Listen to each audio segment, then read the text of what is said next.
ኦርቶዶክሳውያን ንጉሳቸው ቴዲ አፍሮ ነው ወይ የሚለው ላይ እኛ ንጉሳችን ቴዎድሮስ ካሳሁን ሳይሆን ክርስቶስ ኢየሱስ ነው። ሁላችንም የምናውቀው ይህንን ሀሳብ ነው። ቴዎድሮስ ካሳሁን እኮ የዓለማዊ ዘፋኝ ነው። ምናልባትም ንጉስ መባሉ ንጉስ የማዕረግ ስም ሊሆን ይችላል እንጂ የአምላክ ስም አይደለም። የትኛውም ቤተክርስቲያን ላይ ዘፈንን አጥብቃ ትቃወማለች። መጽሐፍ ቅዱስ ወደ ገላትያ 5:19 ላይ እንዲሁ በግልጽ አስቀምጠውታል። ማንበብ ይችላል። ምናልባት እናንተ ካነሳችሁት ሀሳብ ጋር የተለያየ ስለሆነ ቅድም አንስተው ነበረ መጽሐፍ ቅዱስ እንደዚህ ነው የሚል ብለህ ማለት ነው። ነገር ግን ይላል የስጋም ስራ የተገለጠ ነው፣ እርሱም ዝሙት፣ እርኩሰት፣ መዳራት፣ ጣዖት ማምለክ፣ ሟርት፣ ጥል፣ ክርክር፣ ቅንዓት፣ ቁጣ፣ አድመኝነት፣ መለያየት፣ መናፍቅነት፣ ምቀኝነት፣ መግደል፣ ስካር፣ ዘፋኝነት ይህን የሚመስል ነው። አስቀድሜም እንዳልኩ እንደዚህ የሚሉትን የሚያደርጉ የእግዚአብሔርን መንግስት አይወርሱም ይላል። የትኛውም ኦርቶዶክሳዊ ዘፈን ጽድቅ ነው ብሎ የሚያምን የለም። ኃጢአት እንደሆነ እናምናለን። ምናልባትም ይህን ሁሉ የሚያደርጉት የስጋን ስራ የስጋቸው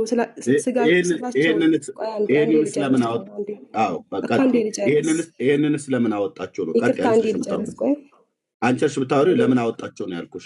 አንዴ ልጨርስ። እሱ የኦርቶዶክስ መጽሐፍ ለመሆኑ ምንም ማረጋገጫ የለኝም። ስለሱ ማንሳት አልፈልግም። ምክንያቱም በየአድባራቱ የእናንተ መጽሐፍ ስላለ ስለሱ ማንሳት አልፈልግም። አሁን ግን እኔ ሀሳብ የሚቻል ነገርና ልውረድ። ጊዜ አልገለባችሁም ፕሊዝ። እሺ ቀጥይ። እሺ አመሰግናለሁ። በየትኛውም ቤተክርስቲያን ላይ ዘፈን ኃጢአት እንደሆነ የምናውቀው እንጂ ጽድቅ እንደሆነ ተናግራም አታውቅም። የትኛውም መጽሐፍ ቅዱስ ላይም ተነግሮ የማያውቅም ይሄ ነገር። እናንተ ይህን የምታነሱ ምናልባትም ካለባችሁ ጥላቻ ሊሆን ይችላል ብዬ አስባለሁ። ምክንያቱም ይሄ ርዕሱ አግባብ አይደለም። ከጥላቻ የተነሳ እንጂ የአንድን ቤተ እምነት በዚህ ልክ ላይ ማዋረድና ማብጠልጠል ተገቢ ነው ብዬ አላስብም። እንደ አንድ ምዕመን ማለት ነው። ካጠፋሁኝ ምናልባት ልታረም እችላለሁ። ግን እንደ አንድ ኦርቶዶክሳዊ ሀሳቤ ይሄ ነው። እድል ስለሰጣችሁኝ አመሰግናለሁ። ነገር ግን ዘፋኝነትን ኦርቶዶክስ ተዋህዶ ቤተክርስቲያናችን ደግፋም አታውቅም፣ ልደግፍም አትችልም። የምትቃወመው ነገርም ስለሆነ ማለት ነው። አመሰግናለሁ። ቴንክ ቤታችን ሀሳብሽን ስለገለጥሽ በነፃነት እግዚአብሔር ይስጥልን። አንደኛ ርዕሱ ኦርቶዶክሳውያን ንጉሳችሁ ቴዲ ካሳ ነው ወይ ቴዎድሮስ ካሳሁን ነው ወይ ያው ቴዲ አፍሮ ነው ወይ ነው። ለምንድን ነው እንደዚህ የተባለው? ወንድምነት እንደዚህ ብሎ የጻፈበት ያው ምድራችን ላይ የዘፈኑ ንጉስ ጥላሁን ገሰሰ ተብሎ ይባል ነበር። ያው ፖፑላር ዘፋኝ ስለነበረ ማለት ነው። ጥላሁን ገሰሰ ገና በህይወት እያለ ቴዲ አፍሮን ደግሞ በቃ ቀጣይ ያለ እሱ መሆኑን እንደዛ እውቅና ሲሰጥ ነበር። ኦኬ በዚህ በጥበቡ ዓለም ተብሎ በሚጠራበት እርስ በርስ የሚሞጋገሱበት አለ። ንጉሳችን ነው ንጉስ፣ የጥበቡ ንጉስ፣ የዘፈኑ ንጉስ ብሎ የሚለው አንድ እስላም የለም። ካለም እስላሞች ናቸው ያሉት።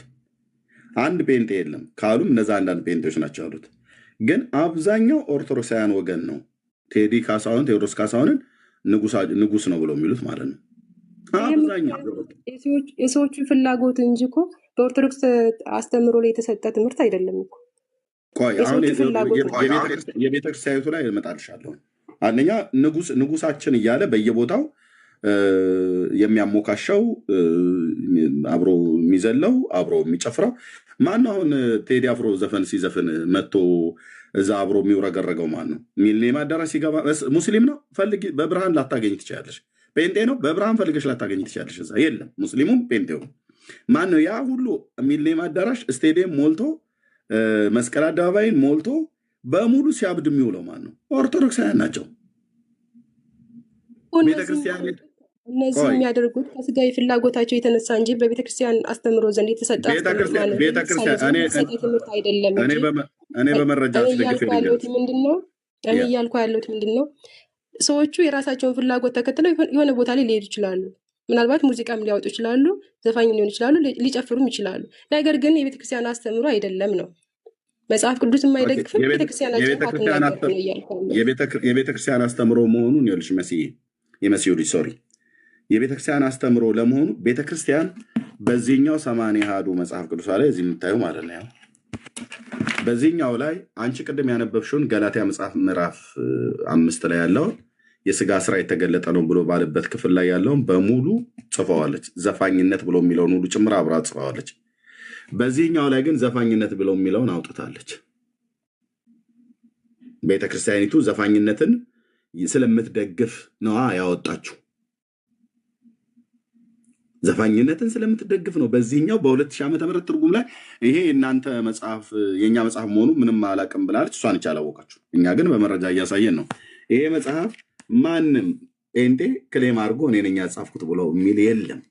ኦኬ ገድላችሁ ሲታይ ገድላትና ድርሳናቶቻችሁ ሲወጡ እናንተ የጻፋችሁት ነው ብላችሁ ትሉናላችሁ። የራሳችሁ መጽሐፍ ቅዱስን በኢትዮጵያ መጽሐፍ ቅዱስ ማህበር ለኢትዮጵያ ኦርቶዶክስ ተዋሕዶ ቤተክርስቲያን ብቻ ታተመ ብሎ የሚለውንም ስናሳይ ይህንንም እናንተ ናችሁ ያሳተማችሁ ትላላችሁ። ያው ለማምለጫ ነው ማለት ነው። ስለዚህ የኢትዮጵያ ኦርቶዶክስ ተዋሕዶ ቤተክርስቲያን ወንድሞች እናቶች ዘፈንን ኦፊሻሊ ነው የምትፈቅደው። ኦፊሻሊ ውሸታቸውን ነው። ኦፊሻሊ መፍቀዳቸውን ማን ብፁዕ ማን እንትና ሲናገሩ ሰማ? ፓትርያርኩ ሲናገሩ የሰማበት ወይ ቅዱስ ሲኖዶሱ የደነገገበትን አምጣ ብላት በለኝ። የእግዚአብሔር ቃል ላይ ዘፋኝነት ብሎ የሚለውን በዚህኛው ላይ የነበረውን አውጥታ ዘፋኝነትን አውጥታ እዚህ ጋር ጽፋለች። ስለዚህ እዚህ ዘፋኝነትን ስለምትቃወም ነበረ ማለት ነው። አሁን ግን ዘፋኝነትን ስለማትቃወም ዘፋኝነት ብሎ የሚለውን ቃል ለህዝቧ ከመጽሐፍ ቅዱስ ውስጥ ነቅላ አወጣች ማለት ነው። ስካር ዘፋኝነት ብሎ የሚለውን እዚህኛው ላይ ቀጥታ ነው ያለው። እዚህ ግን ስካር ይህንን የመሰለ ሁሉ ነው አለች። ዘፋኝነትን ግን አወጣኝ ማለት ነው። ስለዚህ የኢትዮጵያ ኦርቶዶክስ ተዋሕዶ ቤተክርስቲያን 1000% ዘፈንና ዘፋኞችን ትደግፋለች፣ ትቀበላለች።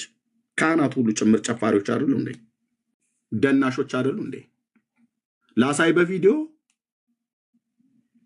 ትከሻቸው እስኪወልቅ ድረስ ዛር ላው ላይ የወረደበት ይመስል ጎጃምኛ፣ ምንጃርኛ፣ እንቅጥቀጥ፣ የሸዋ ኦሮሞ ምናምን ነገር እያለ ማን ነው የሚለው? ላሳይ ቪዲዮ የካህናቱን ያልኳችሁ።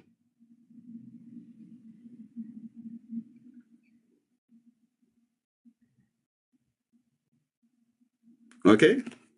ስለዚህ ኦፊሻሊ 100% አይደለም 1000% ቤተክርስቲያኒቱ ዘፋኞችን ታበረታታለች፣ ዘፈንንም ታበረታታለች። ለዚህ ነው ዘፋኝነትን ከዚህ መጽሐፏ ላይ ነቅላ ያወጣችው። የዛሬ 18 ዓመት ከተጻፈው መጽሐፏ ላይ የዛሬ 38 ዓመት የተጻፈው መጽሐፏ ላይ ዘፋኝነት ብሎ የሚለው አለ። የዛሬ 18 የጻፈችው መጽሐፏ ላይ ግን ዘፋኝነት ብሎ የሚለውን አውጥታለች ማለት ነው። ይሄ ማለት ዘፋኝነትን በጣም ነው የምትደግፈው፣ ዘፋኞችንም በጣም ነው የምታበረታታው። ዘፋኞቿ እኮ ራሱ ይላሉ እኮ እግዚአብሔር ከረዳኝ በሚቀጥለው ፋሲካ አንድ ካሰት አልበሜን አስወጣለሁና አባቴ ቡራኬው ትድረሰኝ፣ ጸሎተው ታግዘኝ ምናምን ነገር ብሎ ይላሉ ማለት ነው። ጨርሻለሁ። ቤኪዬ አንተ ትልቁ ላይ ሆን ማኔ የሚባለው አይ ቲንክ ኦርቶዶክስን አስገባኝ እያለ አንዳንድ ቁጥር ይጽፋል። ማኔ ገስት ላክ፣ ከዛ አስገባለሁ። አይ ቲንክ ፎሎ ትንሽ ነው። ወንድምነት ትልቁ ላይ ሆን ያ ወንድምነት ሆን እኔ የምልህ ለምሳሌ ወንድምነት ካነሳው አይቀር አሁን ላይ በዚህ በአዝማሪው ቴዲ አፍሮ የገጠር ቀበሌ መርቶ በማያውቅ ሰውየውን ለማንገስ ተጠርፎ ተዘጋጅተው እንደው መቺውጣ እያሉ ቀኖቻቸው ረዝሞባቸው ሌሊቶቻቸው ረዝሞባቸው የተቸገሩት እነማን ናቸው? ኦርቶዶክሳውያን፣ አጠቃላይ ኦርቶዶክሳውያን ናቸው።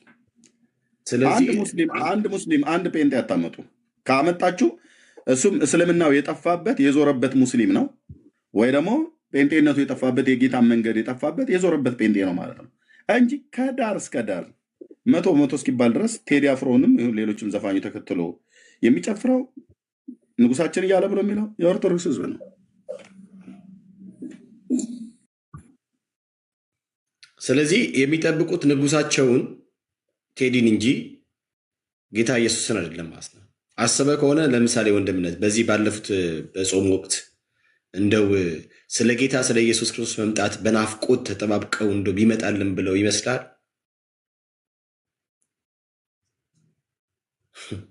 በፍጹም የጌታ ምጽአትን ከመጠበቅ ይልቅ እንደው ሁሉንም ጨፍልቀን ባናገርም የጌታ ምጽአት ቤተክርስቲያኒቱ በቤተክርስቲያን ደረጃ ይመጣል ብላ ታምናለች። በየቅዳሴያቱ በየዜማ መካከል ታዜማለች እና ምን ያህሉ ነቅቶ ምን ያህሉ ተዘጋጅቶ ይጠብቃል ብሎ የሚለውን እሱን ለነሱ እንተውና ግን ብፁዕ አቡነ ኤርሚያስ የሰሜን ወሎ አህጉረ ስብከት ሊቀ ጳጳስ የሆኑት እሳቸው አንድ ሲናገሩ የነበረውን ቪዲዮ አሰምቻለሁ። ቪዲዮም አለ። በተለይ ከዚህ ከሳልሳዊ ቴዎድሮስ ከሚባለው ጋር በተገናኘ ቴዎድሮስ የሚባል ስም በተነሳ ቁጥር ይመጣል ብሎ የሚሉት በኦርቶዶክሳውያኑ ዘንድ የሚጠበቅ ሳልሳዊ ቴዎድሮስ የሚባል አለ። ቤተክርስቲያኒቱ እንደ ቤተክርስቲያን የምጠብቀው ልብ በሉ። የቤተክርስቲያን ገዳማውያን አባቶች ሱባኤ ቆጥረው ትንቢት ተናግረው ምናምን ነገር ብለው የሚሉለት ማለት ነው። እሱ ሰውዬ ይመጣል ብላ የኢትዮጵያ ኦርቶዶክስ ቤተክርስቲያን በድርሳነ ኡራኤል፣ በመጽሐፈ ሳቤላ፣ በመጽሐፍ ገድለ ፊቂጦር 5 መጽሐፍቶች አሉ። ከ5ቱ 4ቱ እጄ ላይ አሉ። በእነዚህ መጽሐፍ ፍካሬ ኢየሱስ ላይ እንደዚሁም በማቴዎስ ወንጌል 24 የአንድምታ ትርጓሜ ላይ ሁሉ ጭምር ሳይቀር ሳልሳዊ ቴዎድሮስ የሚባለው ይመጣል ብላ ቤተክርስቲያኒቱ 3ኛው ቴዎድሮስ የሚባል ይመጣል ብላ ጽፋለች። አመጣጡም የሚመጣው ከኤረር ተራራ ነው የሚመጣው ብለው በኢትዮጵያ ኦርቶዶክስ ቤተክርስቲያን ምዕመናንና ሕዝብ ዘንድ ነው የሚከበረው። ተበበሉ። ከኤረር ተራራ አካባቢ ነው የሚመጣው፣ ከምስራቅ ነው የሚመጣው። ሰውየው በሚመጣ ሰዓት ላይ ኢትዮጵያ ያኔ ወንዞቿ በሙሉ እርጎና ወተት ያፈሳሉ። ቀበና ቆሻሻ ማፍሰሱን ትቶ እርጎ በርጎ ነው የሚሆነው ተብሎ ነው የሚታመነው። የኢትዮጵያ ትንሣኤ ነው የሚሆነው እና ይመጣል ብላ ቤተክርስቲያኒቱ በ5 መጽሐፍቶቿ ላይ ጽፋለች። የማቴዎስ 24ን የአንድምታ ትርጓሜ ለጌታችን ለኢየሱስ ክርስቶስ መምጣት ራሱ ጌታ የተናገረው ለዘመኑ ማለቅ ምልክቶች በደብረ ዘይት ተቀምጠው በነበረበት ሰዓት ላይ ንገረን፣ የመምጣት ምልክት የዓለም መጨረሻ ምንድን ነው ብለው ደቀ መዛሙርቱ በጠይቁ ሰዓት ላይ የተናገረውን ቃል ይዘው እሱን ለሳልሳዊ ቴዎድሮስ የኢትዮጵያ ኦርቶዶክስ ተዋሕዶ ቤተክርስቲያን ሊቃውንት ጉባኤ ብፁዓነ ሊቃነ ጳጳሳት በሙሉ የሚያውቁት ትርጓሜ ያለው ማለት ነው ከሳልሳዊ ቴዎድሮስ ጋር ከ3ኛው ቴዎድሮስ ጋር። ስለዚህ ቴዎድሮስ የሚባል ሰውዬ ሲመጣ መጠርጠር ጥሩ ነው። ንጉሳችን አባታችን ምናምን ነገር አምላካችን ብለው ቢሉ ገና እየተፈለገ ነው። ምናልባት ቴዲ አፍሮ ሊሆን ይችላልም ብለው ስለሚሉ ቴዎድሮስ የሚባል አሁን ሌላ ሰው ቢነሳ አሁንም እሱም ሊሆን ይችላል ብለው ይላሉ።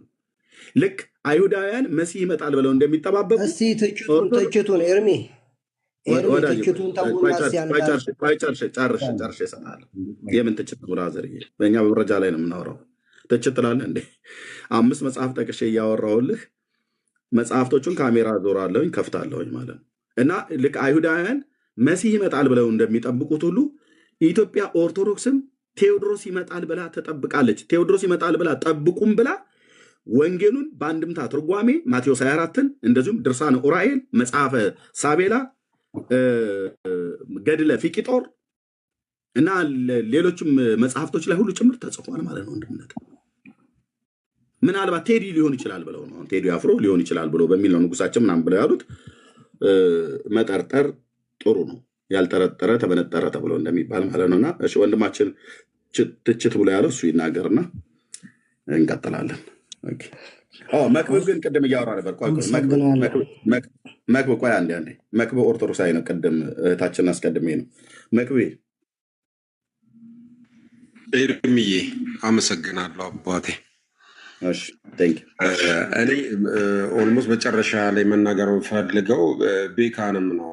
ቤካዬ ቅድም ስለ ፓስተር ሶፎንያስም ስታወራ ነበር። ፓስተር ሶፎንያስ የእኛን አይወክልም ብለህ ስትል እንደ አንድ አይከን ነው ማለት ነው ለእናንተ ማለት ነው። እናንተ ጋር የነበረ ሰው አሁን ላይ እኛን አይወክልም ብለህ ስትል ያ ሰውዬ እናንተን እንደማይወክለው ሁሉ ቴዎድሮስ ካሳሁንም እኮ የኢትዮጵያ ኦርቶዶክስን እንደማይወክል ማሰብ አለባችሁ ነው። እኔ ይህንን ነው መናገር ፈልገው እና ማነው ፓስተር ሶፎንያስ ሞላልኝ የፕሮቴስታንት አይከን ነው ብሎ ይተናገራል። እዚህ ማን ያደረገው?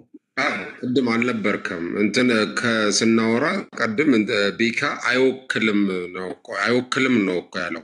አይወክልም አለ እንጂ አይከን ነው አለ። አይከን እኮ ማለት ትርጉም እንደ አንድ አይከን አይወክል አናየውም እኛ እሱ ከእኛ እንትን ነው ብሎ እንደዛ ሳይሆን ብራዘርዬ፣ እንደዛ ሳይሆን በደንብ አድምጣው፣ በደንብ ስማ።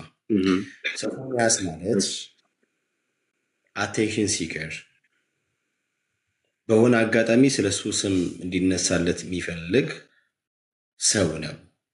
ሲጀመር ፓስተር ነኝ አለ እንጂ ማን ፓስተር እንዳደረገውላ አይታወቅም። አንድ ሰው ፓስተር ከተባለ ያ ፓስተር የሚባለው ግለሰብ የሚመግበው ወይም ደግሞ ፓስተር ሆኖ በስሩ የሚመግበው ምዕመን ሊኖረው ይገባል። ምዕመን የሌለው የሚመግበው ሰው የሌለው አንድ ሰው ፓስተር መሆን አይችልም። ፓስተር መጋቢ ዝም ብሎ ተራ ቦታ የሚወርቅ ነገር ሳይሆን ጌታችን ኢየሱስ ክርስቶስ ለቤተክርስቲያን እንድትታነጽበት የሰጠው የጸጋ ስጦታ ነው። እንደ ቀልድ አይታይም። በስርና በዘመድ በወንድም በኩል የሚታደል የመንደር ድግስ አይደለም። በድግስ የሚቀርብ ዳቦ አይደለም። ወንድሙ ሲፈልግ ፍስርናን ሳይሆን ሌላ ስም ዩኒክ በቃ እኔ ጠራበታለሁ ብሎ የሚለውን ስም ሰጥቶ በሌላ ስም ሊጠራው ይችላል እንጂ ፓስተር ብሎ የፍስርናን ማዕረግ መስጠት አይችልም። በቤተሰብ የሚታደል የፍስርና ማዕረግ በእኛ ዘንድ የለም። እዚህ ፓስተርን ፓስተር ሶፎንያስ ብላችሁ አትጥሩት። ሂስ ጀስት እንደማንም ተራ ሰው ነው። ስለዚህ በስሙ ጥሩት። ሲጀመር ከእኛም ወገንም አይደለም። እዛ ቤት የሄደ ማን ነው ምንድን ነው የሚሄዱት? ይሄ ገብርኤል እያለ የሚል ልጅ ማለት ነው። ሐርና ወርቁ ሲታስማማ እያለ ለመወደድ ከንቱ ውዳሴ ለመሰብሰብ እንዲጨበጨብለት ፈልጎ ወንጌልን ኮምፕሮማይዝ ያደረገ የክርስቶስ የእውነት መንገድ የመሰደቢያ ምክንያት ነው ልጁ። ስለዚህ he will never ፓስተር መሆን አይችልም። ስለዚህ ማንም ሰው ሶፎንያስ የሚባለውን አንድ ሰው ፓስተር ብሎት በእኔ ፊት እኔ ባለሁበት ሊጠራው አይችልም። እሱ የወንጌል እንቅፋት ነው። ስፒሪት ኦፍ ኤልማት ሊጠራበት ሰው ነው። ስለዚህ ፓስተር የድግስ ቤት ዳቦ አይደለም። ማንም ሰው እየመጣ እያነሳው እንትን የሚለው እና ፓስተርን ሶፎንያስ አይከን ብላችሁት ነበረ። አረ ማንም ሰው አይደውም። እሱ ማን አይከን የሚለው ነውር ነው። እንኳን ሶፎንያስ ሞላልኝ አይደለም በጣም የተከበሩ ተብለው የሚባሉ ብዙ ወንድሞች እና አገልጋዮች አሉ። እጅግ የምናከብረው የምንወደው ወንድምየው ታላቅ ወንድሙ እንኳን ቢሾፕ ዳዊት በኢትዮጵያ ቤተክርስቲያን በኤርትራም በዓለም ዙሪያ ዞሮ ያለገለገለበት የለም። ዳዊት ሞላልኝ ማለት ነው። እንግዲህ እኔ በግሌ በጣም የማከብረው በጣም የምወደው እግዚአብሔር ሰው ነው። ደግሞ ብዙዎችም እንደዚሁ የሚስማሙበት ሰው ነው። እሱ እንኳን ራሱ አይከን አልተባለም። ፓስተርነት ከተባለ ዳዊት ሞላልኝ ወንጌል ላይ ሲቀልድ አታዩትም። ወንጌላውያን ቤተክርስቲያናትም ላይ ሲቀለድም አታዩትም። እና አይከን ብላችሁ ካላላችሁ ተውት፣ ለፉት። ሶፎንያስ የሚባለውን ሰውዬ ተውት። ኦኬ፣ ወደ ጉዳይ ላይ እንግባ ማለት ነው። እኛ ጋር አይከን እና አንድ እዚህ ነው ጋር ያለው። አንድ ቤክዬ እኔ እንደ ወንድም ነው። እኔ አንድን ነገር በተቃርኖ ስታወራው አሁን ለምሳሌ ገብርኤልን እንደ አንድ መልአክ ልታስበው ትችላለህ። ግን አሁን አንተ በምትለው አይነት መንገድ እንዲያጣጥለህ ለማለት መሞከር ለአንተም ራሱ ገብርኤልን እውነተኛ ገብርኤልን እንደዚህ አጣጥለህ ለማውራት መሞከር ጥሩ አይደለም።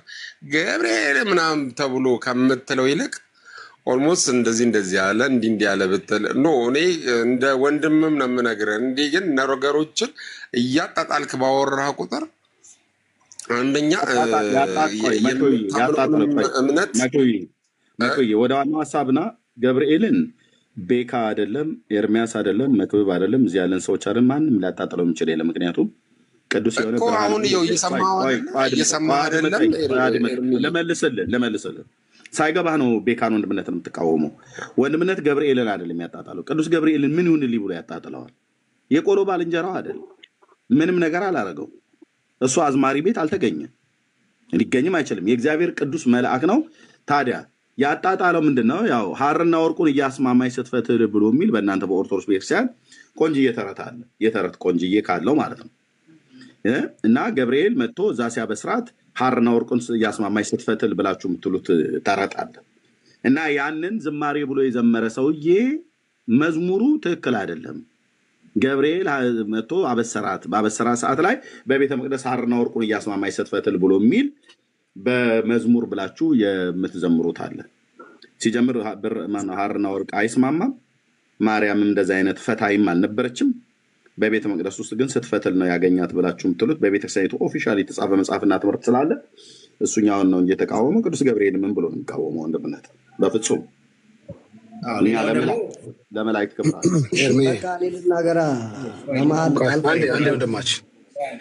አንድ ወንድማችን ከርዕሱ እንዳንሸሽ እንትን ነው። ጥሩ ነው፣ ጥሩ ነገር ብላችኋል። ቅድም ኤርሚ ያነሳው ላይ ብንቀጥልበት ቤካ የምትለው ነገር ካለ በአንተ በልና ወደ ቅድሙ ርዕስ እንመልስ። የሆነ ነገር ልትል ነው ጨርሰውና እንዲህ ሀሳብህን ከዛ አንድ ነገር ማለት ፈልጌ ነው። ቀጥላለህ።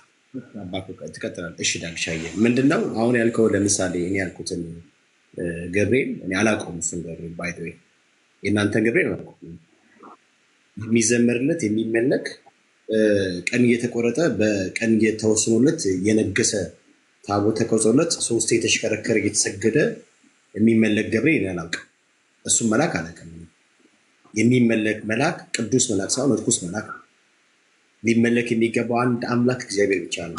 ራሱ ተካደ የገለጠ አንዱ አሃዱ ስሉስ ቅዱስ የሆነው እግዚአብሔር ብቻ ነው የሚመለክ። ስለዚህ አንተ የምትለው ገብርኤል ከሆነ መለኩበት ቤት መረጃ ለኦርቶዶክስ ቢዩት አድርግ ፕሊስ። በቃ አሁን ሰው እሺ፣ በቃ እሺ፣ ሚዩት አድርግ በቃ ፕሊስ። እኔ አንተ የምትለውን ገብርኤል አላውቀውም። አሁንም እየነገርኩ ነው። በመልአኩ በቅዱስ ገብርኤል ስም ምናልባት የሚጠቀም እርኩሱ መልአክ ሊሆን ይችላል። እኔ መልአክ ሲመሰገን፣ መልአክ ሲዘመርለት፣ መልአክ ሲሰገድ አላየሁም። እኔ መልአክ አትስገድ ብሎ ሲያስጠነቅቅና የሚሰገድለት እሱ እግዚአብሔር እንደሆነ ሲያመለክት እንጂ እኔ ማውቀው መልአክ ስግደት ሲቀበል አምልኮ ሲቀበል አላውቅም። ያ አምልኮ የተቀበለው መልአክ እሱ ቅዱስ መልአክ አይደለም፣ እርኩስ መልአክ ነው። ስለዚህ አንተ የምትለውን ገብርኤል፣ የምታመልከውን ገብርኤል፣ አንተ የምታወድሰውን ገብርኤል፣ ስግደት የሚቀበለውን ገብርኤል ምንጸልይ ወደ እሱ ይረዳኛል ብለህ እሱ በራሱ ፍቃድ ሁሉ ነገር ያደርጋል ብለህ የምትታመንበት ያ ገብርኤል ለእኔ ገብርኤል አይደለም፣ መልአክ አይደለም፣ እርኩስ ነው። ስለዚህ የአንተን ገብርኤል አለቅ። ግልጽ ለአማርኛ አለቅ። ወደ ጉዳያችን እንግባ። እሺ፣ አይ ቅድም ቤካይ ጥሩ እያስረዳን ነበረ ኤርሚ እና እሱን ሀሳብ ቢጨርሰው ከዛ እንግዳ ራሱ ኤርሚ ቢቀበል ጥሩ ነበር። የሆነች በጣም አሪፍ ሀሳብ አንስቶ መሀል ላይ ሌላ ጥያቄ ስጠይቅ ነው እንትና ኤርሚ ብትጨርሰው ሀሳብን ደስ ይለኝ። በጣም እንትን እያልኩኝ ነበረ የምፈልጋቸውን ሀሳቦች ነው ያነሳቸው። መጨረሻ ላይ ደግሞ ምናልባት እኔ መድል ካገኘው ነገር ላለሁ ቀጥሉ በቃ።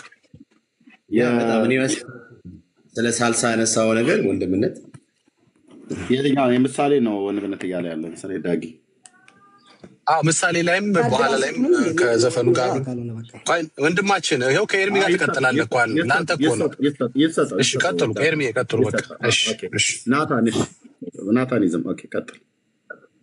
እሺ እግዚአብሔር ይስጥልን። በመጀመሪያ ኤርሚን ስላገኘሁት ኤርሚን ስላወራሁት ደስ ብሎኛል። ምክንያቱም ያው ትልቅ ሰው ነው። ምናልባት በፕሮቴስታንቱ ዓለምም የሚወደድ ሰው ነው። ኖርማሊ ከሱ ጋር ራሱ በማውራቴ ድሉን በማግኘቴ ደስ ብሎኛል። ትልቁ ነገር ያ ነው። በመቀጠል በጨዋነት ደግሞ ስንመጣ ኤልያስ መልካ የሙዚቃ ዋና አቀነባባሪ ለቴዲ አፍሮ ብዙ ሙዚቃዎችን ሰርቶለታል። ጴንጤ ነው፣ ፕሮቴስታንት ነው። ከሞተ በኋላ ጴንጤ ቸርች ነው የተቀበረው። ካሙዙ ካሳንም ከተመለከታችሁት አሁን አልሞተም፣ በህይወት አለ። ጴንጤ ነው። ጊልዶ ካሳን ከተመለከታችሁት ጴንጤ ነው። አስጌን ብትመለከቱት ዋና የሙዚቃ ኢንዱስትሪ ላይ ያለው ጴንጤ ነው። ቶኪቻ አሁን ልክ ቴዲ አፍሮ ላይ እንዲህ አጋነናችሁ እንጂ ቶኪቻም በአሁኑ ሰዓት እንደዚሁ ዝግጅት ሊያዘጋጅ ሽርጉድ እያለ ነው። ሃይማኖቱን ከመጣችሁ ፕሮቴስታንት ነው፣ ጴንጤ ነው። እንደገና እያንዳንዱ የሙዚቃ እንደገና እነ አስጌን እንደገና ደግሞ ካያችሁ ዲሽታጊናን እያንዳንዳቸውን ካያችሁ ትላልቅ የሙዚቃ ኢንዱስትሪ ላይ ያሉት ጴንጤዎች ናቸው እንደ እውነታ ስንመጣ። ከዛ በዘለለ ደግሞ ሙሉ የጴንጤ ፕሮቴስታንት ቸርች ውስጥ ግጥም ከሆነ በስተቀር እንጂ ምንድነው እስቲ ከሌላ ዘፈን ጋር የእናንተ ዘፈን ከቴዲ አፍሮ ዘፈን ጋር የሚለይበት? ከግጥም ውጭ ንገሩኝ እስቲ። ከግጥም ውጭ አትወዛወዙም ወይ? አትደንሱም ወይ? አትጨፍሩም ወይ? ይሄ በቀናነት ነው የጠየቅኳችሁ ያሉት። እንደገና ደግሞ ሲቀጥል ዘፈን ያስባለው ምኑ ነው? ዘፈንን እኮ ዘፈን ያስባለው ለምሳሌ እኛ የፕሮቴስታንትን መዝሙር የማንጠቀመው ለጣዖት የተሰዋ ነው ብለን እናምናለን። ከምን የተነሳ ነው የምናምነው መሰላችሁ? ለቴዲ አፍሮ የሚዘፍነውን ክለብ ውስጥ የሚዘፍነውን ለጌታ ታቀርቡታላችሁ። እንደዛችሁ ዳንስ፣ እንደዛው መሳሪያ፣ እያንዳንዱ ነገር ለጣዖት የተሰዋ ብለን እናምናለን። ነገር ግን አሁን ኖርማሊ እዚህ ጋር ቶኪቻና ቴዲ አፍሮ ላይ ራሱ ያላችሁ ትችት እዩት። ቶኪቻ ጴንጤ ስለሆነ ስሙን አልጠራችሁትም፣ ምንም የተናገራችሁት ነገር የለም። ቴዲ አፍሮ ግን ሲሆን ደብሯችኋል፣ እንደ እውነታ ስንመጣ። ነገር ግን እኔ በራሴ ማምነው የፕሮቴስታንት ራሱ ሙሉ ሙዚቃው ለእኔ ሙዚቃ ነው፣ ዘፈን ነው። የግጥሙ ጉዳይ ከሆነ ግን ቴዲ አፍሮ ራሱ አምላኬ ሰው በልኬ እያለ ይጨማምርበታል። አምላኬ ሰው በልኬ እያለ አላማርርም አምላኬን እያለ ጥበብ ወርቅዬ እኮ ዓለማዊ ላይ ዘፍኗል። ፕሮቴስታንት ጋር ያንኑ የሚመስል ነገር ዘፍኗል። አዲስ ነገር የለውም። ስለዚህ ይሄ ብቻ አይደለም። በመጠጥ ኢንዱስትሪ እስቲ እንምጣ። ሂልከን የማን ነው? ዋሊያ የማን ነው? እያንዳንዱ የቢራ ፋብሪካ የማን ነው? የጴንጤ ነው። እንደ እውነታው እግዚአብሔር እንምላችሁ፣ ይሄ ምንም የማንደባበቀው ነገር ነው። ስለዚህ እያንዳንዱን ነገር ፕሮቴስታንት እኮ ዓለምን በራሱ ጠቅልሎ ይዞታል። ራሱ ዓለም ውስጥ የሚደረገውን ነገር ቸርች ውስጥ ጠቅልሎ ይዞታል እንጂ እኮ ምንም አዲስ ነገር የለውም። ቴዲም ዘፈነ፣ የፕሮቴስታንቱም ቴዲ የሚባለው ዘማሪ ዘፈነ፣ አንድ ዘፈን ነው። ምንም ሌላ ነገር የለውም በእኔ ማለት ነው። ስለዚህ በዚህ አጋጣሚ እርምዬ በጣም ወዳለሁ፣ በጣም አከብራለሁ። ብትችል ትችቶች ላይ ባይሆኑ እግዚአብሔር ነገ ይጠራናል፣ እንሞታለን፣ መሞታችን አይቀርም። የሚጠሉ ሰዎች እንዳሉ የሚወዱ ሰዎች ይኖራሉ በኦርቶዶክስ ውስጥ ነው። በዚህ አጋጣሚ ትዝታው ደግሞ የሚኖርና የሚሰማኝ ከሆነ በጣም እኔ በልጅነት ያሳደገኝ ጥሩ ዘማሪ የነበረ ሰው ነው። ትችቶቹን ተዉት። ምን ይላል መሰለ? የራስን ጉድፍ ሳትመለከት የወንድምን ጉድፍ ላንሳለ አትበለው ይላልና መጽሐፍ። ስለዚህ ሰዎች ላይ ትችት እንደገና ቤካ አሁን ቅድም ስትናገር የነበረው እንዲህ አይደለም። የእግዚአብሔር ቃል እንደዚህ በትዕቢት ተወጥረን የምንናገረው አይደለም። እኔ አሁን እያወራሁት በጽድቅ ነው እያልኩ አይደለም። ነገር ግን እያንዳንዳችን በራሳችን ላይ ጉድፍ አለብን። ስለዚህ 100% ማመን ያለባችሁ ሙሉ በሙሉ የፕሮቴስታንት ቸርች ዘፋኝ ነው ብዬ ነው እኔ እንደራሴ የምቀበለው። ዘፈን ነው እንዴ? ለምንድን ነው ታዲያ እናንተ የኦርቶዶክስን ትዘምራላችሁ? እኛ ለምን የእናንተን አንዘምርም? ለጣዖት ነው የተዘጋጀው ብለን ስለምናምን እንጂ ለምን አንዘምርም የእናንተን? ምክንያቱም ለዓለማዊ የሚመች ነው። ለዳንስ ይመቻል፣ ለውዝዋዜ ይመቻል፣ ለብዙ ነገሮች ይመቻል። ከዛ በዘለለ ግን ለነፍስ አይሆንም ብለን እናምናለን። ስለዚህ ራሳችሁን እንደ ጻድቅ አትቁጠሩት። ራሳችሁን ጉድፋችሁን አንሱ፣ ከላያችሁ ላይ ንስሐ ግቡ፣ ወደ እግዚአብሔር ተመለሱ፣ እግዚአብሔርን ከጎናችሁ ያዙ እንጂ ኦርቶዶክስን ብቻ መተቸት ወንጌል ሊሆን አይችልም አበደን። እንደገና እናንተ እንደ ሙስና እኮ የሚይዝባችሁ ቶኪቻ ጴንጤ ስለሆነ ዝም ብላችሁ ቴዲ ኦርቶዶክስ ስለሆነ ደበራችሁ። እኛ ቴዲ እኮ ኦርቶዶክሲውን ጴንጤውንም አናቅም። አቤል ሙልጌታ ራሱ ጴንጤ መሆኑን እኮ ያወቅነው አሁን ነው አይደለ እንዴ? ይሄንን አሁን አዲስ በቃ እኔ ወደ ጌታ የተመልሻለሁ ሲል ነው። ስቲል ግልጽ ነው ድሮም ጴንጤ እንደሆነ ከዛ በኋላ ነው በጥናት የታወቀው። ስለዚህ እያንዳንዱ ጉድፍ ላይ እናንተ እንዳላችሁበት አትርሱ። እያንዳንዱ ነገር ላይ ራሳችንን አንዳችን ጻድቅ ትዕቢት አይሆንም በእግዚአብሔር ዘንድ። ክርስቶስ ራሱን በበረት ሲወለድ ዝቅ ሲል እኮ ከፍታ ሊያሳየን ስለፈለገ ነው። ራሱን ዝቅ አድርጎ እኛን ከፍ ያደረገንን አምላክ ይዘን እንዴት ነው እኛ ሁልጊዜ ጠዋት ማታ ኦርቶዶክስን የምንተቸው? ናታን ቆይ ምንድን ነው ምንድን ነው ይሄ የለማኝ ከረጢት አስመሰልከው ንግግርህን በሙሉ ማለት ነው። ለማኝ ይኸው ኤርሚያስ አንተ ራስህ ሜዩት አድርገው ቆያት። የለማኝ ከረጢት ማለት ምን ማለት ነው? ኮተት ጀመረው። ያው በቃ እንግዲህ የለማኝ ከረጢት ማለት ምን ማለት ነው? መሳደብ ምን አስፈለገው? ሜዩት አድርገው እባክህ፣ ሜዩት አድርገው። እኛ አሁን ለቅሶውን ኮተት እናንተ ራሱ እየታገስን ነው እንድትቀጥል እንድታወራ እኮ ነው። ስለመድኃኒዓለም እውነቱ እስኪ ተረጋጋ። ቆይ እሰጥሃለሁ ትቀጥላለህ እኮ እሰጥሃለሁ ትቀጥላለህ። በመሳደብ ግን እሰጥሃለሁ ትቀጥላለህ። ታዘዝ። አሁን ሚውት እያደረጉህ ነው ሰዎች። ታዘዝ፣ ካልሆነ ያስወርዱሃል። ታዘዝ። ምን ራስህ ነህ ለማኝ ብለህ ኦኬ። ምንድነው ያደረገው? ወንድሞች እና እህቶች የለማኝ ከረጢት ይባላል። እንደዚህ አይነት የለማኝ ከረጢት ማለት የማይዘው ነገር የለም። ወይዘሮ አሰለፈች ጋር ሄደህ ስትለምን በልታ የተረፈችውን ትሰጥሃለች። ወይዘሮ ቦጋለች ጋር ደግሞ ስትሄድ ጥራጥሬ ትሰጥሃለች። እዛ ሌላኛው ጋር ደግሞ ስትሄድ ዳቦ ፍርፋሪ ትሰጥሃለች፣ ንጹህ ዳቦ ማለት ነው። ደግሞ ሌላኛው ሀገር ደግሞ የሻገተ ዳቦ በባለፈው ለትንሣኤ የተበላ መሬት ላይ የወደቀ እሱን ትሰጥሃለች። እንደዚህ ነው በቃ የለማኝ ከረጢት ማለት ሁሉንም የያዘ ማለት ነው። አሁን ሰውየው መጣና አንዱን እንኳን አለየልንም። አንዴ ቤካ ይላል፣ አንዴ ቶኪቻው ይላል፣ አንዴ ታኪቻው ይላል። አንዴ ካሙዙ ይላል፣ አንዴ ኤልያስ መልካ ይላል፣ አንዴ ብሶት ነው፣ አንዴ ሂልተን ሆቴል እኮ የጴንጤ ነው፣ ቢራ ፋብሪካ ሁሉ አለ። አሁን የትኛውን ሰምቼ ለየትኛው መልስ ልመልስለት? የለማኝ ከረጢት ያልኩት ለዚህ ነው።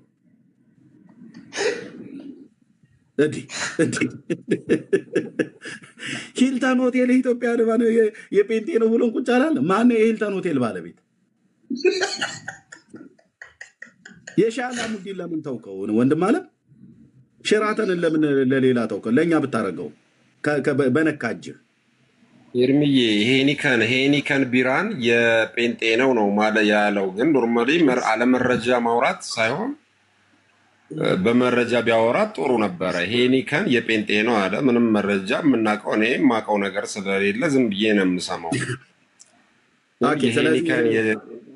ቶ በቃ አሁን ለዚህ ምን መልስለት የለ። ይሄ የለማኝ ከረጢት አይነት ነገር አንዱም እንኳን በመረጃ ላይ ተመስርቶ ያላወራ። ቀደም የጠራቸው አርቲስቶች ተብሎ የተባሉት ካሙዙ ካሳ የወንጌል አማኝ የሆኑ እናት እንዳሉት እናውቃለን። እሱ ራሱ ስለተናገረ ማለት ነው። ግን በቃ ወደ ዓለም ሄዷል። ባለው በሙያዬ ነው የምሰራው ምናምን ነገር ብሎ ዓለማዊነትን ወዶ ሄዷል። አለቅ ካሙዙ ካሳ ስለተናገረ እናቱ በኢትዮጵያ ውስጥ ስላሉ አይ ቲንክ በኢትዮጵያ ሙሉ ወንጌልን ቃልዮት ቤተክርስቲያን ታዋቂ የቤተክርስቲያን እናት ናቸው። ጌታ እግዚአብሔር ይባርካቸው። እናታችን ናቸው ለእኛም ማለት ነው። ኦኬ እሱ ግን ወደ ዓለም ሄዶ እዛ እየሰራው ነው ብሏል። ኤልያስ መልካም እኛ ጋር የወንጌል አማኝ ነበረ፣ ጨርሶ ወደ ዓለም ሄዷል። በዛው በሞት ተጠርቶ ሄዷል ማለት ነው። አለቅ ከዛ ውጭ ቶክቻ ምናምን ብለህ ብትል እዚህም እዛም የሚያጠቅሱበት አንዳች ምክንያት የለም። ብራዘር መጥቶ የሄደ ገብቶ የወጣ በጣም ብዙ አለ እና እነሱ ሁሉ እኛን አይወክሉም። ብራዘር ኤርሚ ቅድም ምን አልከን መሰለ? ሲገቡ ሰላም ናችሁ እንዴት ናችሁ ቤተሰብ ሰላም ነው ብለው ይገባሉ አልክ። እዛ ትንሽ ይቆዩና ቀመስመስ ሲያደርጉ እንዴ እኔ ማንነቴን ታውቃላችሁ። ልክ ሰውዬም እንደዛ ነው ሲገባ። ኤርሚዬ አንተ እኮ በጣም መልካም ሰው፣ በጣም ነው ማከብር፣ በጣም ነው ደስ ያለኝ ስላገኘው ኤርሚዬ አለና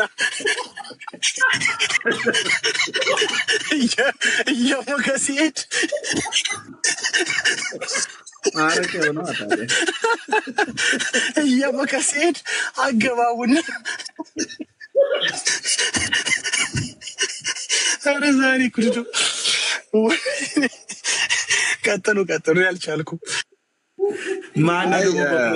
ባይዚ ዳጊሻ ኤርሚኮ ሲያስገባ ያው ስፔሻሊ ያው እንትኑ ነው ያው እድገትና እንትኑ ነው እንጂ በጣም ነው የሚያስገባው። ሲያስገባ እኔ በጣም ነው የምከታተለው ኤርሚን። ስለሆነ ሰዎች ቶሎ እንዲናደዱ የሚያደርግ እንትኖች አሉት። አሁን እሱ ለማኝ ከረጢት ገና ብሎ ሲለው ልጁን ለማኝ ብሎ እንደሰደበው አድርጎ አስቦ ነው ገባ። ልጁ መመለስ የፈለገው የሉትም በጌታ እንዴ የሉትም ምንም ያስገባው ነገር የለውም።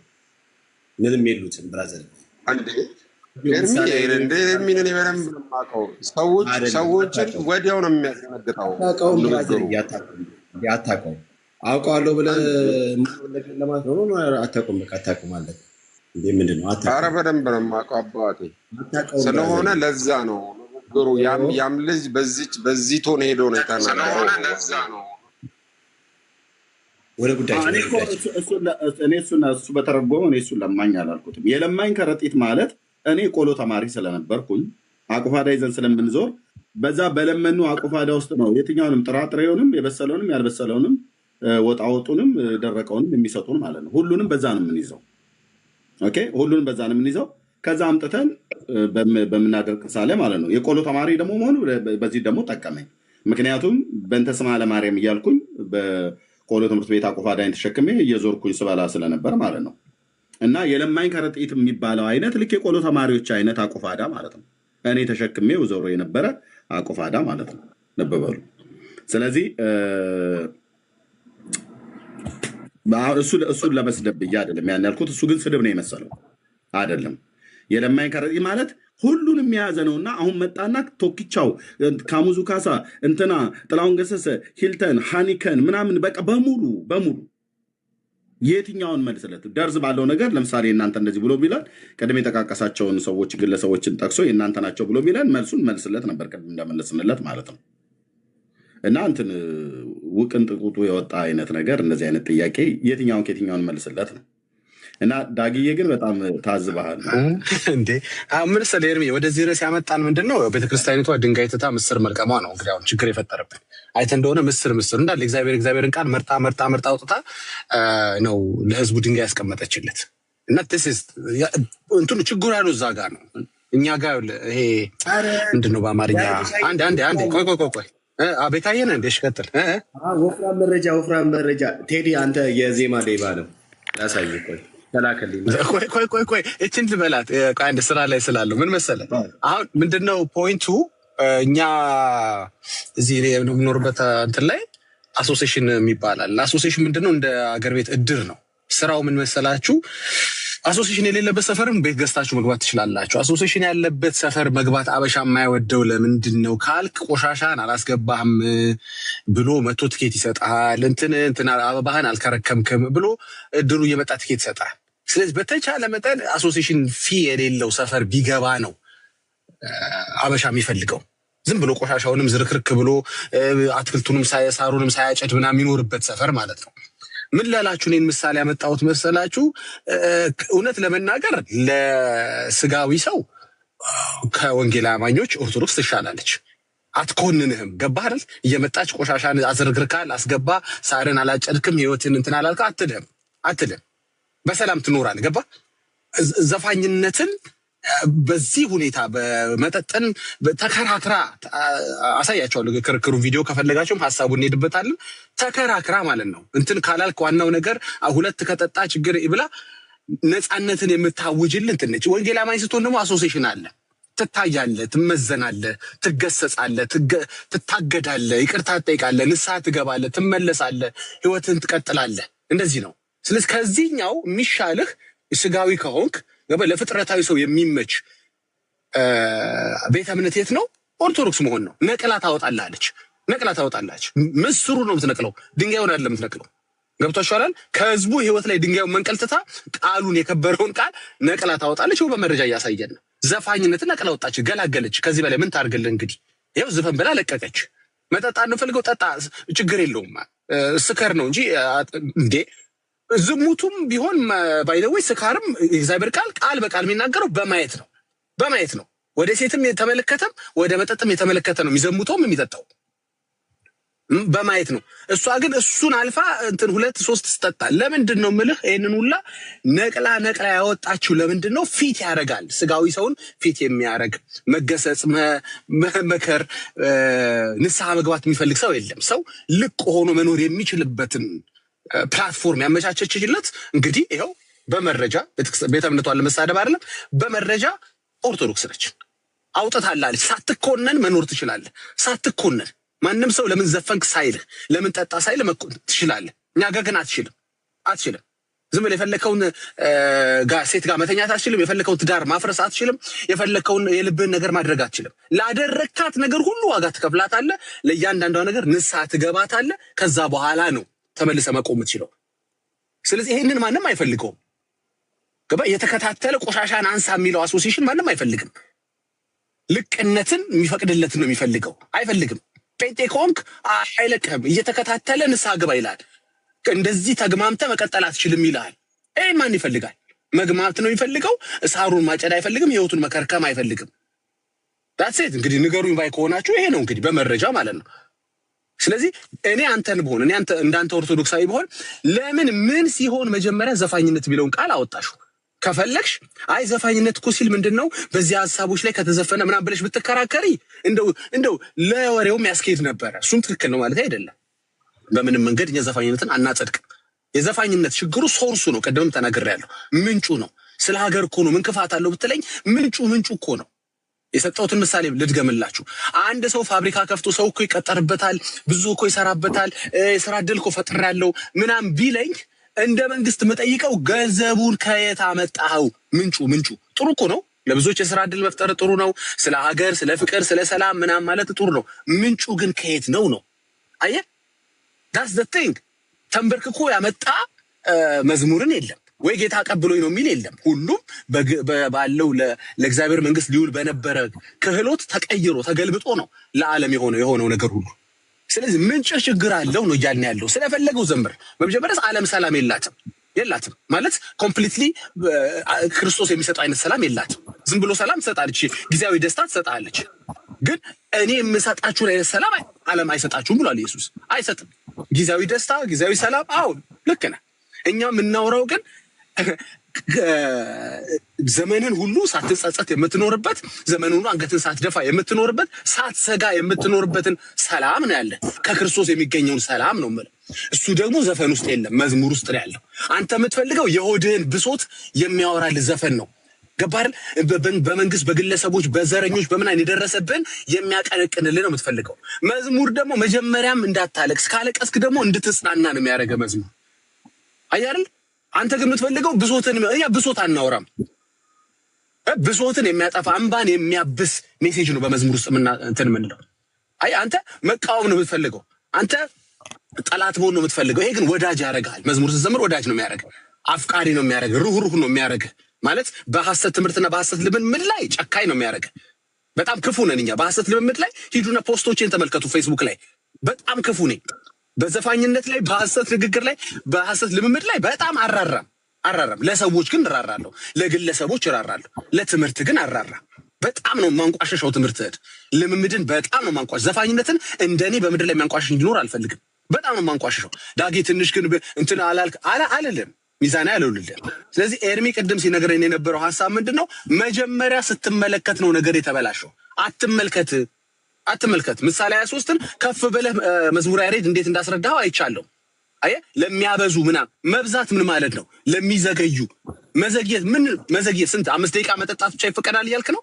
10 ደቂቃ መጠጣት እያልክ ነው? ባይጠጣ ይሰክራል ወይ? ለዚህ እኮ ነው እየጣፈጠ በገባ ጊዜ ሲልህ ምን ማለት ነው? እየጣፈጠ በገባ ጊዜ በጠጣ ጊዜ ማለት አይደል እንዴ? እየጣፈጠ በገባ ጊዜ እኮ ነው። እሱ ነው አታርገው እኮ እያለ ነው። መጀመሪያ ባትጠጣ ትሰክራለህ ወይ? ይሄ እኮ ነው። አንተ ምንጩን አይሰብኳችሁም፣ ውጤቱን የሚሰብኳችሁ። ውጤቱ ያለ ምንጩ አለ እንዴ? ያለ ምክንያቱ አለ እንዴ? ምክንያቱ መጠጣት ነው እንዴ? እኮ በጣም እኮ ያሳፍራል እኮ። እንደ ቤተ እምነት ጴንጤ ዘፈንን መጠጥን ሲከላከል፣ በዛ በኩል ደግሞ ጥቅስ ፈልጉ ሲከራከር፣ ይሄን በጣም ያሳፍራል። ያለ ጥቅስ እኮ ልንስማማበት የሚገባ ያለ እግዚአብሔር ቃል እንኳን ከህሊና እንኳን ተነስተን ልንግባባበት የሚገባ እውነት ምንድን ነው? መጠጥ፣ ዘፈን፣ ዝሙት ኤንድ ሶ ኦን የስጋ ስራዎች ሁሉ። እስላም ሆነን እኮ እስላም ሆኖ እኮ ሰው ከኛ ጋር እኮ ተግባብቷል በመጠጣት ባለመስፈን። እንዴት ኦርቶዶክስ ከኛ ጋር አትስማሚ? እንዴት ታወጫዋለሽ ነቅለሽ? ምን አይነት ለቀማ ነው? ምስር የሚለቀምበት ዘመን ድንጋዩ ተትቶ እንዴት ያለ ነገር ነው? ከህዝቡ ህይወት ድንጋዩ ንቀይ እንጂ ተገለባበጠ እኮ። ተገላቢጦሽ አረግሽው። በጣም ሼም ነው። በጣም ኢኮኖሚካሊ ብታዩት፣ ለማህበረሰቡ ብታዩት ምንም በጎነት የሌለው ጥቅም የሌለው፣ ሜዲካሊ ብታዩት ምንም በፈለገው አግባብ ብትሄድ መጠጥን አፕሩቭ ልታደርገው አትችልም። ኪስህን ጎድቶ አንተ ሰክረህ ማህበረሰቡን አካባቢን በጥብጠህ ቤተሰብ ተበጥብጦ ምን አይነት ትሩፋት ነው? እስኪ ያለው ንገረኝ እስኪ። ከመጠጥ የሚገኘው ትሩፋት ምንም? ተደባድበህ ያለው ጥቅል እንትን ምንድን ነው? ስለዚህ ይሄ ነው ክርስትና ማለት። እንግዲህ ይሄ ነው እንግዲህ በህሊናህን እንኳን መጠቀም ስትችል ልትጠቀምበት የሚገባውን ነገር ከእግዚአብሔር ቃል እያሳየህን ነው። አይ ካልክ ግን አንተን የምትመጥን ቤተክርስቲያን እውነት ነው ኦርቶዶክስ ነች። እማትኮንንህ በግራ እጃቸው ውስኪ በቀኝ እጃቸው መስቀል ይዘው ከአንተ ጋር ሲጨፍሩ ያለበት ቪዲዮ ላሳይ ይችላለሁ። ቅድም እንዳልኩት ሰርግን አጨብጭበው የሚያስጀምሩ ጸልየው የሚያስጀምሩ ናቸው። እንግዲህ አደራ ልጆቼ እንግዲህ ደግሞ እንዳትጠጡ እንዳትጨፍሩ ምናምን አይሉም። ባርከው ነው የሚጀምሩ። ይሄ ነው እንግዲህ ከአንድ ቄስ የሚጠበቀው ይሄ ነው እንዴ? አይደለም። አትሊስት በሳቸው ፕሬዘንስ ጳጳሳቱ ቦምባርሌ ዘፋኙ ጃማይካው የእሱ 60ኛ ዓመት በመስቀል አደባባይ ላይ ሲከበር ብፁዓነ ሊቃነ ጳጳሳት መጥተው ለሚጨፍሩና ለሚደንሱ ሰዎች ሪቫኑን ቆርጠው ነው የሄዱት። 60ኛ ዓመት የቦምባርሌ ክርስትና ስሙ ሰይፈ ሚካኤል ነው። በኦርቶዶክስ ቆይ ዘማሪ ብትሆን ታቦት ይወጣልሃል ኤርሚ? ዘፋኝ ካልሆንክ በስተቀር አንተ ቢዮንሴ እኮ ከሆንክ ነው ታቦት የሚወጣልህ ኤርሚ። ያ አይወጣልም። ዘማሪ ብትሆን እዛ ቤት እስኪ ለየትኛው ዘማሪ ያወጣች ታቦት እስኪ ንገሩኝ። የሆነ ብዙ ዘማሪ አላት ኦርቶዶክስ። ለየትኛዋ ዘማሪ ለአገር በቀል ለአንዱ ዘማሪ ያወጣች ኤርሚ? ቦምባር ላይ ብቻ ትላለህ እንዴ? ቢዮንሴ የሆነ ከመጣ ዘፋኝና ዘፈን ሰፈር ግን ውለህ ከመጣ ግን አንተ ታቦቱን ላይ ይወጣልሃል። ማፈሪያ ናችሁ። ኤርሚ የቀጥሉ። ቴንክ ዩ። ያ ይሄ እንግዲህ በመረጃ ላይ ነው የምንናገረው። የቦምባርሌይን 60ኛ ዓመት በመስቀል አደባባይ ልደቱ ተብሎ በተከበረበት የሬጌ አቀንቃኞች የተባሉት የእሱ ቤተሰቦችና ዘመዶች የቅርብ ወዳጆች ሁሉ ከጃማይካ ሁሉ ጭምር ሳይቀር መጥተው ቦምባርሌይ በኢትዮጵያ ኦርቶዶክስ ተዋሕዶ ቤተክርስቲያን ክርስትና ተነስቶ የኢትዮጵያ ኦርቶዶክስ እምነት ተከታይ ሆኗል። የክርስትና ስሙም ሰይፈ ሚካኤል ነው። ሰይፈ ስላሴ፣ ሰይፈ ሚካኤል ተብሎ በስርዓት ብፁዓን ሊቃነ ጳጳሳት በተገኙበት ሪዝባኑን ቆርጠው በሉ እንግዲህ ጨፍሩ ልጆች የተበለው ነው የተባሉት ማለት ነው። የቦምባርሌይን የሬጌ ማቀንቀንን መርቀው የሚከፍቱት እነሱ ናቸው። እዚህ መታችሁ እንትን አትበሉን ወዳጄ፣ ፕሊዝ ፕሊዝ። ማለት እንደው የተደበቀ ነገር የተረሳን ነገር እያስታወሳችሁ አውሩን ካልሆነ በስተቀር እናወራችኋለን እንደዛ ማለት ነው። ቤተክርስቲያኒቱ በ1980 ዓ ም ላይ ባሳተመችው ከዛ በፊት በ1947 ዓ ም በታተመው መጽሐፏ ላይ በግሪኩ ላይ ሁሉ ጭምር ሳይቀር አለ የተባለውን አማርኛው ላይ አሁንኛው ላይ ዘፋን ብሎ የሚለውን አውጥታለች በግልጽ እና የሚመጣ ክርስቶስን ሳይሆን የሚመጣ ቴዎድሮስን እንደምትጠባበቅ በ5 መጽሐፍቶቿ ጽፋለች። ስለዚህ ቴዎድሮስ ካሳሁን ተብሎ ስለሚባል ምናልባት የሚጠባበቁት ቴዲ ይሄኛው ሊሆን ይችላል ብሎ በሚል ህዝቡ ነው ያልኩት። ህዝቡ በጣም እያጮኸን ያለው መብታቸው ነው። እኛ ግን የሚመጣ ኢየሱስ እንጂ የሚመጣ ቴዎድሮስ የለንም።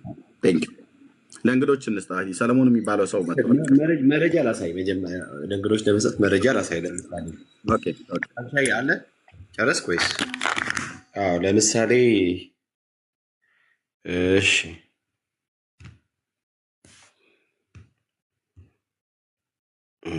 አሁን እንሄድበታለን ነው። እኛ ሰፈር ያሉትም ላይ እንሄድበታለን። በደንብ ሄደንበታል። ጨምረን እንሄድበታለን። በፈለጋችሁት ነው። ቅድምም ስናገር ሰምታችኋል። እኛ ሰፈር ውስጥ ብትገባ አትለቅቅም። ዘፈን ይዘህ በእንዲህ አይነት ህይወት አትለቅቅም። ንስሐ ትገባታል። በቃ ያለ አንድ ነገር መሰል ንስሐ ትገባታል ወይ ትገባታል። አለቀ። ዳትስ ኢት። ምንም እንትን የለም። እንግዲህ ቦልድ የምነግርህ ይሄንን ነው። እኛ ምናምን ይለኛል እንዴ? አረ ከሙዙ ምናምን ነገር ለምን ሙዝ አይሆንም? እኛ አይመለከተንኛ። ምንድነው በድህነትና በጦርነት ለሚማቀቀው ህዝባችን አንድም ቀን ድምፅ ሳትሆኑ በዘፈን መቃወም አሳስባችሁ መንግስታችን ተነካ ብላችሁ የምትጮሁ ፓስተሮች፣ ኡስታዞች፣ ቄሶች ሁላችሁም አጭበርባሪዎች ናችሁ። ያው ከአጭበርባሪው ከደብተራው በኩል የተሰጠ ነው። ከአጭበርባሪው አሜሪካ ሀገር ቁጭ ካለው ከአስማተኛው ከዲበኩሉ የተሰጠ መግለጫ ነው። እንግዲህ እናንብበው። ትክክለኛ የሃይማኖት ሰው ድሃ ተበደለ፣ ፍርድ ተጓደለ የሚል ለሀገርና ለህዝብ የሚጨነቅ እንጂ ከፈርዖንና ከሄሮድስ ጋር ከፍ አድርገው እንደምነትን ሾርዛ ፍቅ አድርገው ጽሁፉ ስለሚሸፍን ይሄኛ ከሄሮድስ ጋራ በክፋት የሚመክር ሁሉ ልክ እንደ ኢያኔስና እንደ ኢያምሬስ ቀያፋና ሐና ነው። ቢመራችሁም እውነቱ ይህ ነው፣ ዋጡት አለ። አንውጣውም፣ እዛው አንተ የተስማማህ ዋጠው። ከነሚስት ቁጭ ብለህ መተተኛው ዲበኩሉ ከነሚስቶት ይዋጡት። እኛ አንውጣውም፣ ይሄንን ዋጡት። ቢመራችሁም ዋጡት። እንደዚህ የሚባል ነገር የለም። እንደው ቢመራ እንኳን መድኃኒት እንኳን ቢሆን የሰጠህን እንውጣው ነበረ፣ ግን አንውጣው። ከአንድ ደብተራ እጅ የምንቀበለው የምንውጣው ነገር የለም።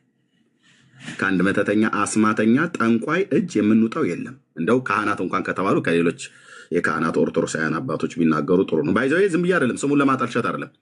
የለየለት አስማተኛ ነው። ኤርሚያስ ላይ በፎቶ ባንካሴ ወቅቶ ያልተሳካለት ማለት መቼም አይሳካለትም። እና እንደዚህ የሚባል ነገር ፓስተሮች፣ ኡስታዞች ምናምን ነገር ይላል እንዴ? እዛው ራሳችሁ የምትግማሙት እናንተው ናችሁ። ዘፋኞቻችሁ ኦርቶዶክስ፣ አጫፋሪዎቹ ኦርቶዶክስ። ሙስሊምና ጴንጤን እዚህ ውስጥ አትክተት። ኦኬ፣ እዛው። ስለዚህ እንደዚህ ብለዋል። እሺ፣ ይሰማል? ኤርሚ ይሰማል? አንዴ ቆይ ኧረ ቆይኝ አልጨርስም። ሚውት አድርግ ብራዘርዬ፣ ገና አልጨርስም። ሚውት አድርግ። ሲሰጥ ነው የሚሰጥ ታወራው። ቀጥሎ ወንድምነት። እሺ ይሄን አይተዋል። ይሄ ደግሞ ወዘልፈኒ እሺ ይነበብልሃል ወይስ? ኦኬ በደንብ ይነበባል። እሺ ልብ የሚጥለው ዳስ ምንድን ነው? ሰው መስሎ መኖርና ሰው ሆኖ መኖር እጅጉን የተለያዩ ነገሮች ናቸው። ምን ማለት ነው? ሰብአዊነት የራቀ ሰውነት፣ ደመነፍሳዊነት እንስሳነት ነው። ስንቱ ክርስቲያን ሲጨፈጨፍ ዝም ማለት ነው። ያልተኖረን ሰውነት እንስሳነት የሚባለው በሀገራችን ባህል ለሐዘን ዳስ ይጣላል። ከዛ አዛኝና አስተዛዛኝ ይሰበሰቡበታል። በእርግጥ አሁን አስተዛዛኙ የለም፣ ሁሉም አዛኝ ነው። የምናየው ነገር ሁሉ እውነት አይደለም። ያጣኑ ትልቅ ነገር አለ። እሱም የመጀመሪያ ሰብአዊነት ነው። ሁለተኛም ኢትዮጵያዊነት ይኸው ነው። ልብ ጥቁር አልብሶ ዳስ የሚያስጥል። ኦኬ አሁን ብንናገር ተናገረው ይሉናል።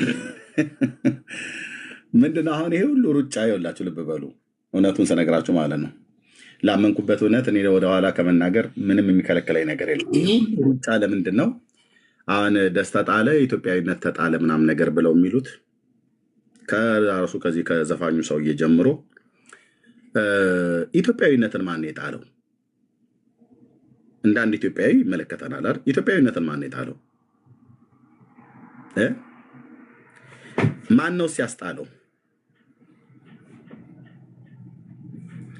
ለምን ይሄንን በኢህአዴግ ዘመን ለምን አልዘፈነውም ነበር?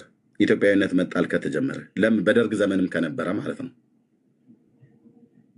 አሁን በግራም ነፈሰ ቀኝ ልብ በሉ ቲም ያ ቲም በግራ በቀኝ በፊት በኋላ ምናምን ነገር ብለው ልክ ኢትዮጵያዊነት እንደተጣለ ማለት ነው። ኢትዮጵያዊነት እንደተጣለ፣ ኢትዮጵያዊነት እንደወደቀ፣ ኢትዮጵያዊነት እንደተረሳ አድርገው ልክ ነው እኮ ኢትዮጵያዊነት እኮ ተጥሎ ነበር። ግን በማን የተጣለው? ማንም የሚያውቀው ነው። በአብይ ዘመን ኢትዮጵያዊነት ተጣለ ብለው ለማራከስ የአብይን መንግስት ለማራከስ ነው የሚሯሯጡት ማለት ነው። እነሱ ሲናገሩ ቄሶች ናቸው። ልብ በሉ። ኢትዮጵያዊነት በአብይ ዘመን ከተጣለ ተጥሏል ብለው ለማጮህ ነው የፈለጉት።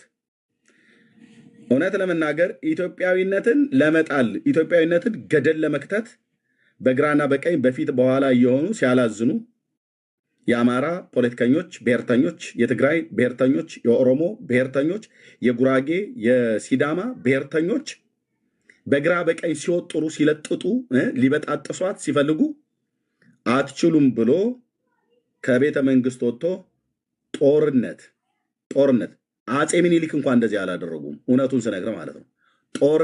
ጦር ሜዳ ገብቶ የተዋጋ አብይ ነው። በኢትዮጵያዊነት ከተመጣማ ብሎ ማለት ነው። ኦኬ ንጉሱ አድዋ ዘመቱ ምናምን ነገር ብላችሁ ያላችሁ እነ ብፁዕ አቡነ ጴጥሮስና ሌሎች ሁሉ ጭምር ሳይቀር ቅዳሴ እያስቀድሱ ነው ጦርነቱ ያለቀው ብላችሁናል። አፄ ሚኒሊክ ገና አድዋ ላይ ለጦርነት ሳይሄዱ ገና ቅዳሴ እያስቀደሱ እያሉ ጊዮርጊስ ረድቷቸው ጊዮርጊስ ነው ጦርነቱን ያሸነፈው ብላችሁ ጽፋችኋል። ግን እኛ ንጉሱ የሰሩትን ስራ እኔ አላቃልልም። አብይ ኢትዮጵያዊነትን ለማጽናት እኮ መስሎኝ አይደለም። ኢትዮጵያዊነትን አንድ ለማድረግ እኮ ነው ቤተ መንግስቱን ትቶ ጦር ሜዳ የወረደው። 13 ጊዜ ዩናይትድ ኔሽን የተባለ ህብረት 13 ጊዜ ኢትዮጵያ የምትባል ሀገር እንድትፈርስ ለጽንፈኛ ለዘረኛ ትግሬዎች፣ ለዘረኛ አማሮች፣ ለዘረኛ ኦሮሞች ኢትዮጵያን ለመገነጣጠል ለፈለጉ ሁሉ ጭምር የእነሱን ሀሳብ ሲያቀነቅኑ ለነበሩ 13 ጊዜ ተሰብስበው ኢትዮጵያን አታፈርሷትም ብሎ ከፍተኛ አርሚ ኢትዮጵያ መከላከያ ሰራዊትን በኢትዮጵያዊነት የሚያምን ከብሔር ብሔረሰቦች የተቀናጀ ከየትኛውም ብሔር ብሔረሰብ የተቀናጀ ከፍተኛ አርሚ ገንብቶ ኢትዮጵያዊነትን የምታፈርሱት ይህንን መከላከያ ሰራዊት ስታፈርሱ ነው ብሎ በሚል የኢትዮጵያ ልጆችን አንድ አድርጎ ኢትዮጵያ ብሔራዊ አንድነቷን ጠብቃ እንድትኖር ያደረገ ማለት ነው ጠቅላይ ሚኒስትር አብይ ነው። እንግዲህ ዋጡት ከመራችሁን ብለህ ካልክ እንደዚህ አይነቱ ነው መዋጥ ካለበት የሚዋጠው ፋክት። ታዲያ ኢትዮጵያዊነትን ለማፍረስ የፈለገው ማን ነው? በውስጥ ያለ ነው እርስ በርስ የጠገበ ጠመንጃ አንስቶ አማራን ነፃ አወጣለሁ ብሎ የሚል ፋኖ ማለት ነው። ይኸው እያንዳንዱ እየገባ ነው ይቅርታ እየጠየቁ አብረው የነበሩ የመከላከያ ሰራዊት ውስጥ የነበሩት ትልልቅ ማዕረግ ላይ የነበሩት የጠገቡ የኦሮሞን ነፃ አወጣለሁ ብሎ የሚሉ ኦነግ ሸኔ ውስጥ የነበሩ ናቸው። እነ ጃልሳኝ ምናምን ነገር ይኸው ይቅርታ እየጠየቁ እየገቡ ነው። በቃ የሚጠቅመን የኦሮሞን ነፃ እናወጣለን እያል የኦሮሞን ህዝብ ከምንገድል አማራ ነፃ እናወጣለን እያል የአማራን ህዝብ ከምንገድል መንግስት ላወጣው ነገር ተስማምተን ብሎ ይሄ ነው። ታዲያ ኑ በሰላም እኮ እንደራደር እኮ ብሎ እኮ የጠራ ነው። ገብቶናል። አሁን ከሳር ቅጠሉ ምጮ እንትን ደረሰ፣ ምርጫ የሚባል ደረሰ እና ይሄንን ለማራከስ እዚህ ገንዘብ ተከፍሏቸው የሚጮሁ አሉ። በጴንጤነት በኦሮሞነት እያሉ የሚሳደቡ ማለት ነው። ከዛ እንደገና ደግሞ በዘፈን ደግሞ ኢትዮጵያዊነት ተጣለ። ኢትዮጵያዊነት በሰዎች ልብ ውስጥ ከተጣለ እኮ ቆይቷል። ያን የተጣለውን የሰውን ልብነት ግን የተጣለውን እየሰበሰበ ከነድካሙም ጭምር የኢትዮጵያ ሉዓላዊ አንድነቷን ጠብቃ እንድትኖር ከቤተ መንግስት ወጥቶ ጦር ሜዳ የሄደ ሰው ነው አብይ። አገር ዓለም እያየው ዓለም እየዘገበው አልጀዚራ እየዘገበው ሲኤንኤን እየዘገበው በሾው ውስጥ አብሮ ከመከላከያ ሰራዊቱ ጋር እየሄደ አብሮ የዘመተ ሰው ነው። ኦኬ ይሄንን ታሪክ አይረሳውም። በሱ ዘመን ነው አየ የተግማማ የቀበና ውሃ ያመጣውን ፌስታልና አይነ ምድር የጫት ገራባ ተሸክመን ስንኖር እየገማን ባለፍንበት ቦታ ላይ እየገማን በምንኖርበት ላይ ግማትህን መጥቶ የጠረገው አብይ ነው። አብይ ነው።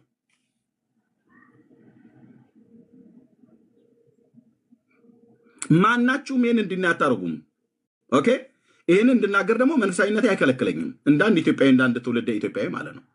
ባጠፋበት ጥፋት አጥፍተዋል ይባላል። ጠቅላይ ሚኒስትር አብይ መለስ አጥፍተዋል ተብለው እንደተባሉ ደርግ አጥፍተዋል ተብለው እንደተባለ ማንም ማለት ነው።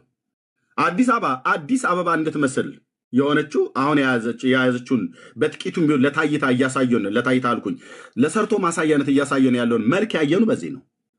እረፉ በሏቸው። የራሳቸው ወንድሞች አይደሉ እንደሚዘምትን ኦነግ ሸኔ ውስጥ ገብተው መንግስትን የሚዋጉት መከራዋ ለዛ ለኦነግ ሸኔ ወንድምህ ማለት ነው። የኦሮሞን ህዝብ ከአብይ ጋር ተዋግተህ አይደለም የምታስከብርለት። ከአብይ ጋር ተስማምታ አብረ ቁጭ ብለህ በሰላም አገሪቱን ምራ። ይሄውን በተወለድኩበት አርሲ ውስጥ እስካሁን ድረስ ይገዳደላሉ። መከራዋ ያንተን የአማራ ፋኖ ብሎ ያለውን ሰውዬ የገባውን ሰውዬ ለአማራ አንድነት ሰላም ነው እንደሚፈልገው ኦኬ። የአማራ ህዝብ ጦርነት አይፈልግም። የኦሮሞ ህዝብ ጦርነት አይፈልግም። የትግሬም ህዝብ ጦርነት አይፈልግም። ወያኔ ብሎ የሚዋጋው እሱ ነው። ምከረው። ጦርነት ይብቃ በምድራችን ላይ።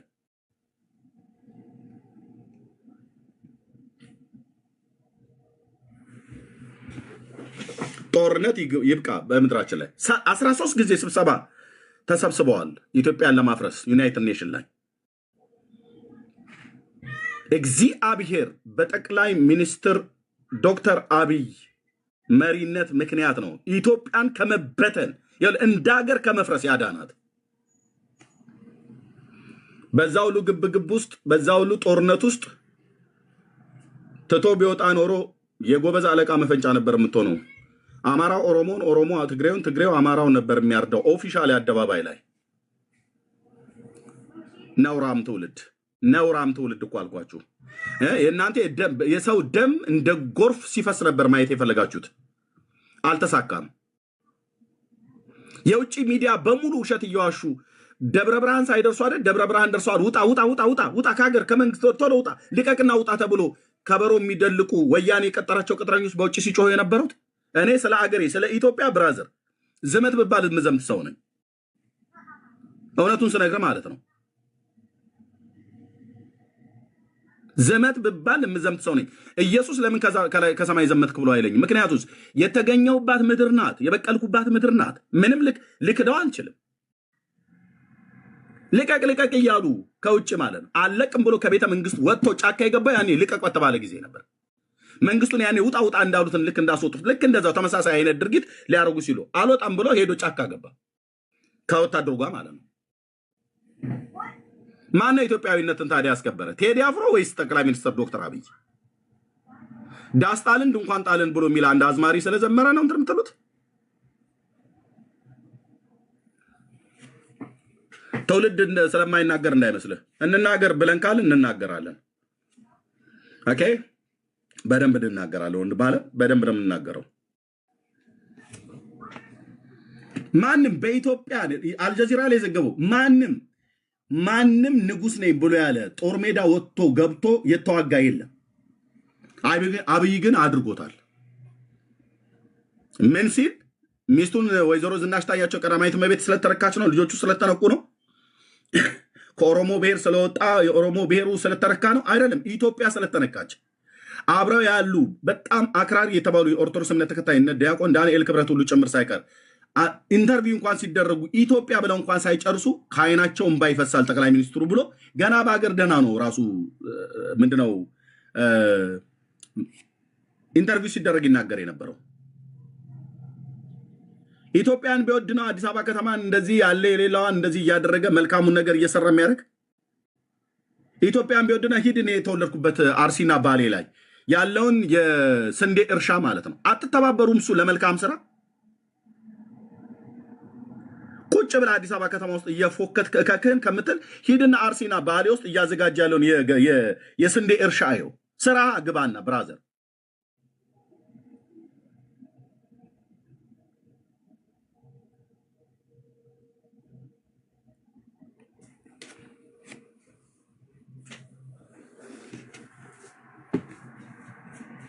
ስንት አስወሩ የኦሮሞ ጽንፈኞች፣ ስንት አስወሩበት አብይ ላይ። የአማራ ጽንፈኞች ስንት አስወሩ አብይ ላይ። ጽንፈኛ ዘረኛ ነው ምናምን ነገር ብለዋል አሉ አይደለም። ዘረኛ ቢሆን የአማራ ተወላጅ የሆነችዋን በብሔሯ አማራ ተወላጅ የሆነችዋን የጎንደሪቷን ቆንጆ ቀዳማዊት እመቤት ዝናሽ ታያቸውን ባላገቡ ነበር። አያችሁ፣ ስጋ ልትቆርጡ ልጆቻቸው ልትለያዩ እዛ ገባ ማለት ነው።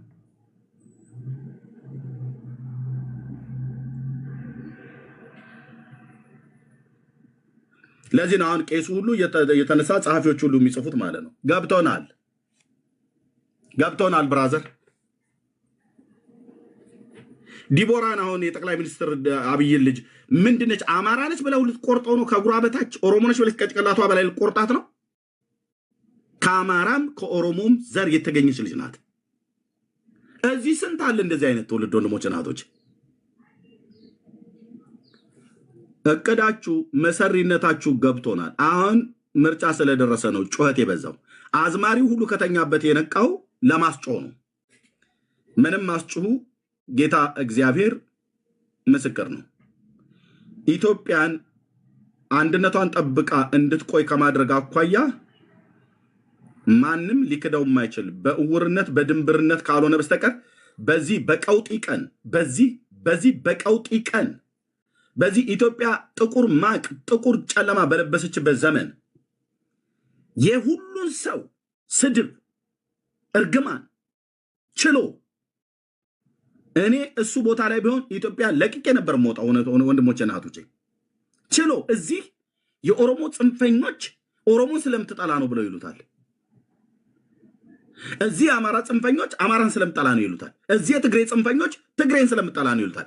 እዚህ የወላይታ ጽንፈኞች ወላይታን ስለምጠላ ነው፣ የሲዳማ ጽንፈኞች ሲዳማን ስለምጠላ ነው ብለውታል። በእያንዳንዱ ማለት ነው። ህዝብ መምራት ምን ያህል ከባድ እንደሆነ ይሄንን ሁሉ ጽንፈኛ በየቦታው እየተንከራተተ ወንድሞች ናቶች በየቦታው እየሄደ በማሸማገል ክልል ልሁን ብለው ያሉትን ክልል ሁኑ እያላቸው ካልሆኑ ምክንያቱም አገር ለበበጥበጥ ምክንያት ስለሆኑ ማለት ነው።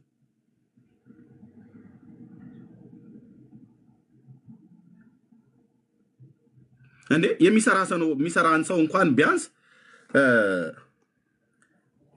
ደብተራው ዲቦ ሁሉ አይሳካልህም ብራዘር።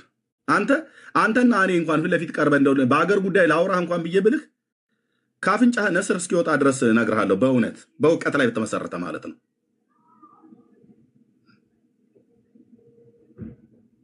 ሰምተናል። መሰሪ ያካሄዳችሁን የጴንጤ መንግስት ነው እያላችሁ ለማጥላላት ውስጥ ለውስጥ የምትዶልቱት ዱለታ ደርሶናል። የጴንጤ መንግስት አይደለም ኢትዮጵያ ውስጥ የተቀመጠው የኢትዮጵያ ጠቅላይ ሚኒስትር እንጂ። ኦኬ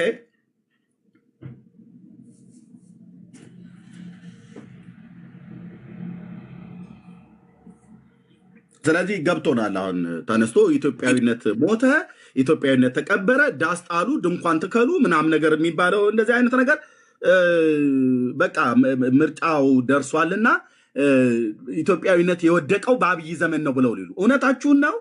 እውነታችሁን በየት አቅጣጫ ወደቀች? ቤቱ ጋር ኢትዮጵያ ተከፈለች።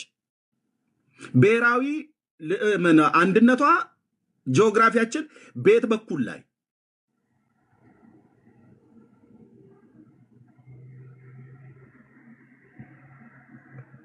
ውስጥ ነው። እርስ በርስ እየተበላላን ኢኮኖሚያችንን እያደቀቀን ያለ ነው ማለት ነው።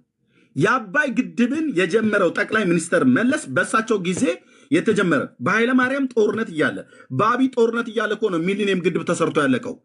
ለግብፅ የተቀጠሩ ስንት ቅጥረኞች እኮ አሉ። እነሱን ደግፋችሁ እናንተ መተሃው እንደዚህ ብላችሁ ስትሉ አታፍሩም? ወንድሞች እናቶች፣ የአባይ ግድብ ተሸጠ፣ ለግብጾች ተሸጠ፣ በዛ ተሸጠ እያላችሁ እናቶቻችን ያወጡትን ገንዘብ የተሰራውን ገንዘብ ሼም ሆኑ። ልታፍሩ ይገባል። ልታፍሩ ይገባል። 12 ቁጥር መስማር መጥቶ አሳያችሁ። አብይ ጨርሶት ማለት ነው።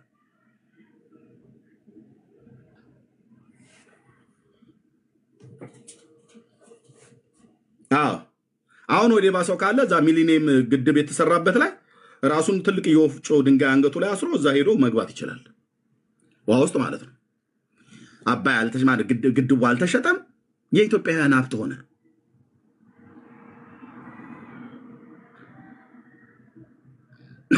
ኢትዮጵያዊነት ወደቀ፣ ኢትዮጵያዊነት ዳስ ተጣለ። ዳስ ውስጥ እያዘን ነው። እውነትህን ነው። ሀዘኑ የመጣው ከምንድን ነው? እርስ በርስ ቁጭ ብለህ እዚህ ስትባላ ነው። ቁጭ ብለህ ስትባላ ለሃይማኖት ባለስልጣን ክብር የሌለው ትውልድ፣ ለመንግስት ባለስልጣን ክብር የሌለው ትውልድ በየትኛውም አቅጣጫ ማለት ነው። ታናሽ ታላቁን የማያከብርበት እንዲህ አይነት ዘመን ስለሆነ ነው። ይገባናል። እኛ እውነቱን ለመናገር ማለት ነው ይገባናል። እንደማናቸውም ኢትዮጵያውያን መሪዎች ድካም አለበት ጠቅላይ ሚኒስትር አብይ፣ ምንም ጥርጥር የለውም። ባገኛቸው ለጠቅላይ ሚኒስትሩ የምነግራቸው ድካማቸውን አንድ ሁለት ብዬ እንደ አንድ ኢትዮጵያዊ እንደታዘብኩት የምነግራቸው ማለት ነው። በኢትዮጵያ አንድነት ጉዳይ ግን ብራዘር አፍህን አታነሳበትም። አብይ ላይ እኔም አላነሳም። ኢትዮጵያ ብለው ሲሉ የሚያለቅሱ አሁን ከሳቸው የበለጠ በኢህአዴግ ዘመን እንኳን ራሱ በባድመ ጦርነት ላይ ወንድማቸውን እስከ ማጣት እዛ ጦርነት ላይ ተሳታፊ ሆነው በመዋጋት ሁሉ ጭምር እኮ ያለፉ ሰው ናቸው። ኮሎኔልነቱን ሰፈር ላይ ቁጭ ብሎ አይደለም የሚያገኘው። አየህ፣ በውጊያ ውስጥ ያለፈ ሰው ነው ኮሎኔል አብይ አይደለም የሚባሉት። ኦኬ፣ እሳቸው ኮሎኔል ማድረግ አላቸው። ይሄንን ያገኙ ሰፈር ላይ ቁጭ ብለው አይደለም የተሰጣቸው ነው። በፖስታ ተልኮላቸው አይደለም ኮሎኔል የተባሉት፣ ተዋግተው ነው። ባድመ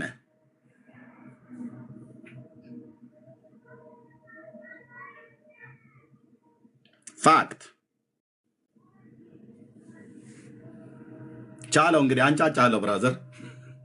ፋክት ተዋግተው ነው። ለኢትዮጵያ አንድነት ዘምተው ነው። ከወይዘሮ ዝናሽ ታያቸው ጋር እዛ እንትን ሃኒሙኒያቸውን ሲቀጩ አልነበረም? እንትን ላይ ባድመ ላይ ማለት ነው። ደግሞ ትመጡና እዚህ ባለፈው ደግሞ አየኋቸው። እነኛው ደግሞ ሰዎች ማኔ ስፒድ ሾ ነው ሾ ስፒድ ነው ስፒድ ሾ የምትሉ ሰውዬ እሱ በመጣ ሰዓት ላይ ለዓለም ሁሉ ሲያሳይ አቤት አገራችን ኢትዮጵያ፣ እንደው ጠቅላይ ሚኒስትራችን እግዚአብሔር እጆትን ይባርክ። አታፍርም? በማግስቱ ደግሞ እጆትን ይቀንጥሰው ብለህ ትላለህ። እጆትን ይባርክ፣ በእውነት በጣም ደስ የሚል ነው ምናምን ነገር። አንዳንዱ እኮ ብራዘር፣ አንዳንዱ እትብቴ የተቀበረበት ሾርት ሜሞሪ እኮ አሉ። የሚሰማችሁ አጡ እንጂ ጠቅላይ ሚኒስትሩ በእውነት ሾርት ሜሞሪ የህዝብ ሾርት ሜሞሪ ያለበት ነው። እውነታቸው ነው።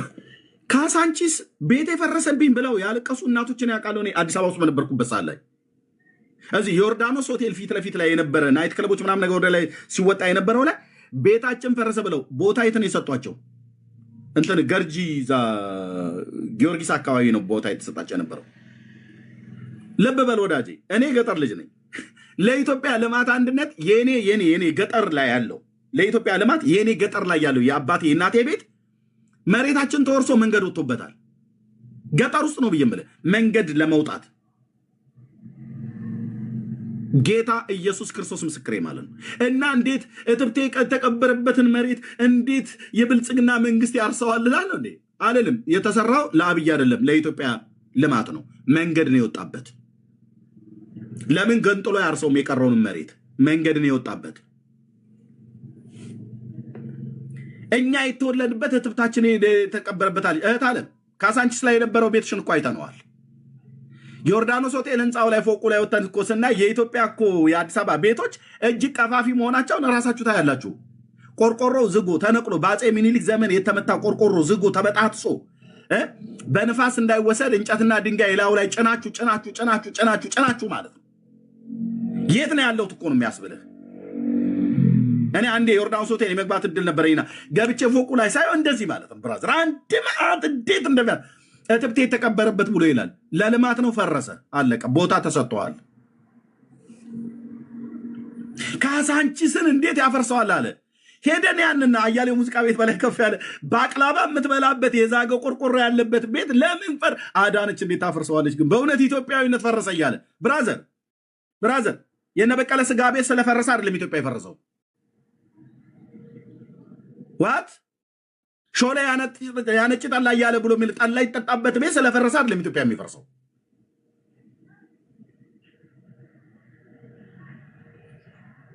ምን ማለት ነው? በእውነት ኢትዮጵያ ፈረሰች።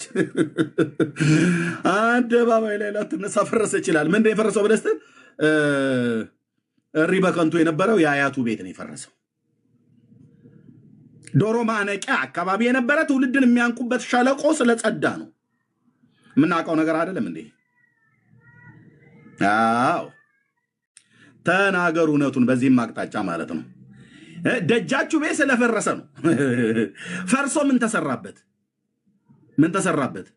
አይታችሁታል። እኔ መናገር እስከማያስፈልግ ድረስ ገብተህ ማየት ነው። ኤርሚዬ ደጃችሁ ቤት እኮ የሆነው አሁን ነው እኮ። ድሮማ ደጃችሁ ቤት ነበር። አሁን ነው ውብ የሆነው። አሁን ነው ደጃችሁ ቤት። ወንድሞች እናቶች፣ ኢትዮጵያ ፈረሰ ደጃችሁ ቤት ነው ያልከው። ከደጃችሁ ቤት ወደጃችሁ ቤት የሆነ እኮ አንተ ስላላየው ነው። ከሄደ ኤርሚዬ እኔ እኮ አይቼዋለሁ። እኔ በቪዲዮ አይቼው አይኔን ማመን አቃተኝ በእውነት። እግዚአብሔር ዘር ትውልዳቸውን ይባርክ። በደከሙበት በድካማቸው የጆቫ ትራክት መስሏል። ኤርሚዬ ሄዳ አላየውም። የጆቫዎች ትራክት መስሏል። አዎ በጣም ቪዲዮ ላይ አይቼ ማመን አቃተኝ። የተዋለ የእነሱን ትራክት ምድራዊ ገነት በጣም ነው የሚያምረው። በጣም ፓምፕሌታቸው ላይ ያደረጉት የጆቫዎቹ ልክ ነው።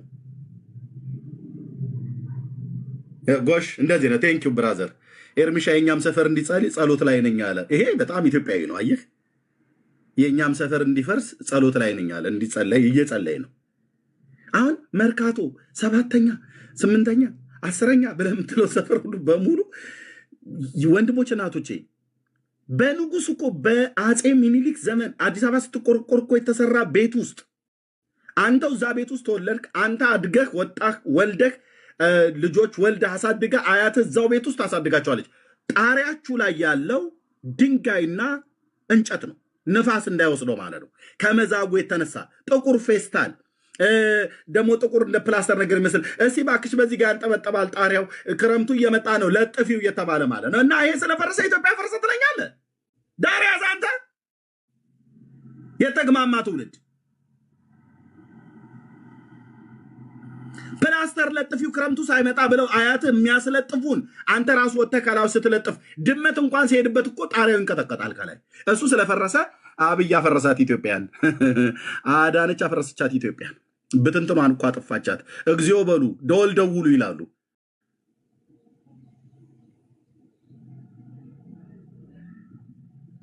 ለውጥ በቃ የግድ ነው። አንድ ትውልድ እኛ መክሰር አለብን።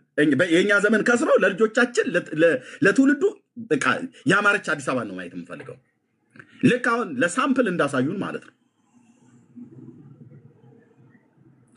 አብይ ይሄ ሁሉ እያለበት እንደው ይሄ ሁሉ ጦርነት በዚህ ወያኔ፣ በዚህ ፋኖ፣ በዚህ ኦነግ ከሶስቱ ብሔር የወጡ ጥጋበኞች እደግመዋለሁ።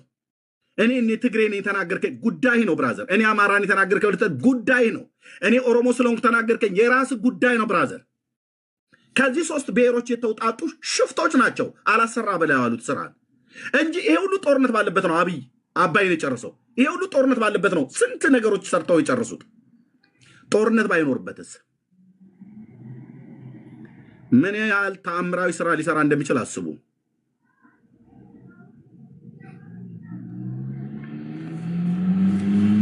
እግዚአብሔር ዘር ትውልዱን ይባርክ። የሰራዊት ጌታ እግዚአብሔር ያስቀጥለዋል ነው ብዬ የምልህ። ያስቀጥለዋል። ለህዝቡና ለሀገሩ መልካምን የሚያስብን እግዚአብሔር ያስቀጥለዋል። ያልፈነቀላችሁት ድንጋይ የለም። ኢትዮጵያን እንደውም እግዚአብሔር የታደጋት በአብይ ዘመን ነው። ታደጋት እግዚአብሔር። እንደ ሀገር ከመፍረስ ታደገን። ምስራቅ ኢትዮጵያ ተብሎ ምዕራብ ኢትዮጵያ፣ ደቡብ ኢትዮጵያ፣ ሰሜን ኢትዮጵያ እንኳን ተብሎ ለ4 ቦታ እንኳን አንከፈልም ነበር። በጥስጥሳችን ወጥቶ ተራርደን ነበር የምናልቀው። እችን ቃል ያዟት። አብይን የሰራዊት ጌታ እግዚአብሔር ያስቀጥለዋል አልኩ።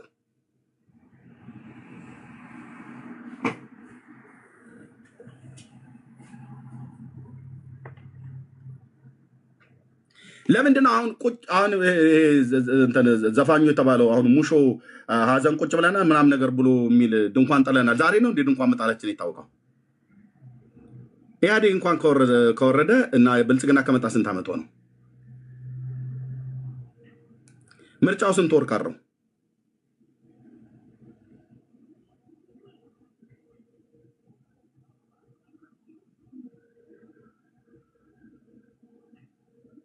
ይገባናል።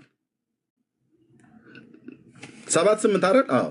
እስከ ዛሬ ድረስ ተጋድመው ውለው ድንኳን ተክለናል፣ ድንኳን ነቅለናል፣ ነጠላ ዘቅዝቀናል ምናምን ነገር ብለው ይላሉ።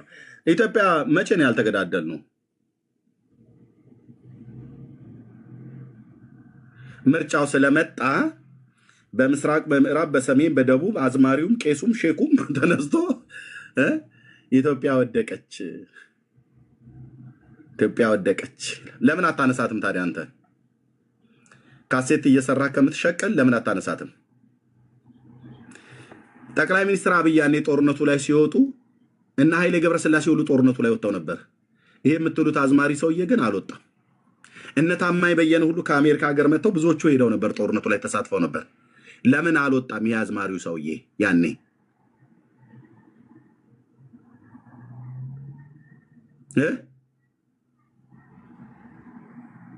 መልሱልኛ። ለምን አልወጣም? ሀገር ወዳድ ንጉሳችን አባታችን ብላችሁ የምትሉ ሰውዬ ለምን አልወጣም? ጠቅላይ ሚኒስትሩን ተከትለው ለምን አልሄዱም?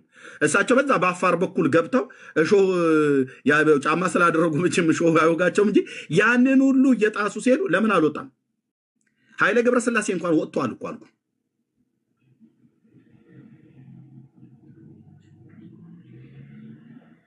ተጠይቆም ቢያል አይደል እህትየው? አዎ።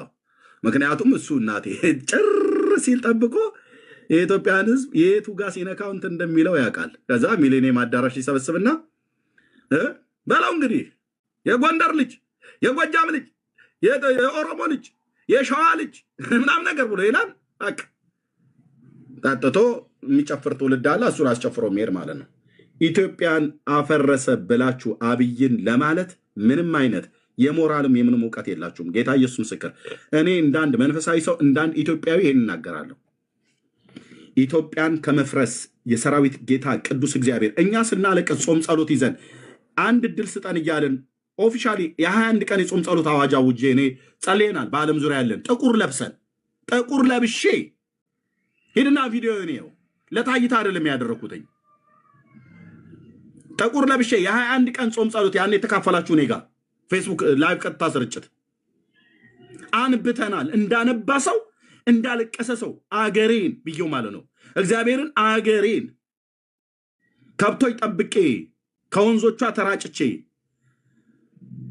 ያደግኩባትን አገሬን ኢትዮጵያዊነትን ማንም አልሰጠኝም። አገሬን ታደጋት ጌታ አንድ እድል ስጠን። ግቡና ይዩት ፌስቡክ ላይ ማነው ዩቲዩብ እና ፌስቡክ ላይ እንዳነባ ሰው እንዳለቀሰ ሰው የሰራዊት ጌታ እግዚአብሔር ታድጓታል ታድጓታል። ጌታ ይባረክ።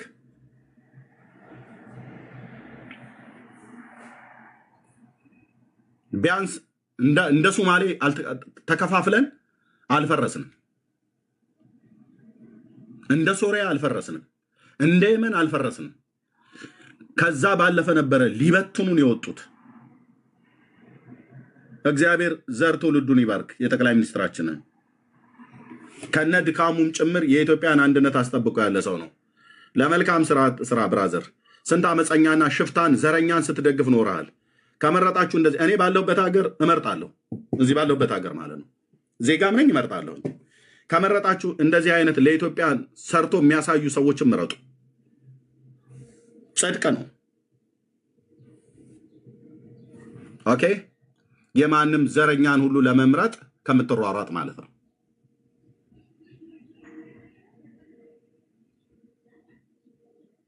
እና ቴንኪው፣ ተባረኩ፣ ጸጋ ያብዛላችሁ። መቀጠል ትችላላችሁ ወገኖች። እህትየው እንኳን ደህና መጣሽ። ያ ወንድምነት። እሺ መሲዋ፣ በነገራችን ላይ አንድ የጋብቻ ላውራ መስዬ። ከስራ አንዳንድ ሰዎች አሉ ወንጌል ስበኩ እረፉ እንጂ ምናምን መንፈሳዊነት ነው የምትሉ። በቃ ተው፣ ተበልቷል፣ እሱ ቁማር ተበልቷል። ሄዳችሁ ሌሎቻችሁን አሞኙ።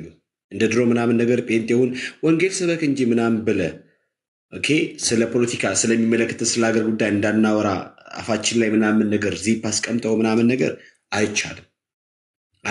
እቺ ጌም ተበልታለች። ሞዓ ተዋሕዶና ሞዓ ዘእምነ ነገደ ይሁዳ የሚባል አንድ ግሩፕ በጭራሽ በዚህ መንገድ መጥቶ በሚዲያ ወንጌል ሰበኩ እንጂ ብራዘር፣ የምንኖረው ኢትዮጵያ ምድር ላይ መስሎ በጭራሽ ፖለቲካ ጀምራችሁ እንዴ? አዎ ጀምረናል። እና ምን ይጠበስ? ስለ ፖለቲካ እንዴ የምታወሩት? አዎ ነው ስለ ፖለቲካ የምናወራው። ሰው ምን ይጠበስ? እናንተ እኛን በቃ መንፈሳዊ ነገር ላይ ብቻ ምናምን ብለን ከዚያ ደግሞ ገብታችሁ ልታፍኑን አይቻልም። ተበልቷል እሱ ቁማርና ፖለቲካ ነው የምታወራው ቤካ ካላችሁኝ፣ አዎ ፖለቲካ ነው የማወራው። ይገርማል። ዶክተር አብይ ነው የምደግፈው። በደንብ አድርጌ ነው የምደግፈው። ኦኬ፣ በጭራሽ እንደ ድሮ ምናምን ነገር ተሸማቀን አንገታችን የሆነ ነገር ምናምን የሆነ ውስጥ ምንደበቅ እንዳይመስላችሁ። አሁን ኤርሚን በዚህ መንገድ ለማሸማቀቅ ዳጊን አንዷ ዳጊ እዚህ ቤት ምን ሰራለህ? ውጣ እንጂ ለምንድን ነው የመጣው ዳጊ? ከዛ ዳጊ ይወጣል። ከዚያስ ደግሞ አንቺ መተሽ ዳጊ ስለጥኝበት የለም ዳጊ እንደውም ፕራይም ምንድን ነው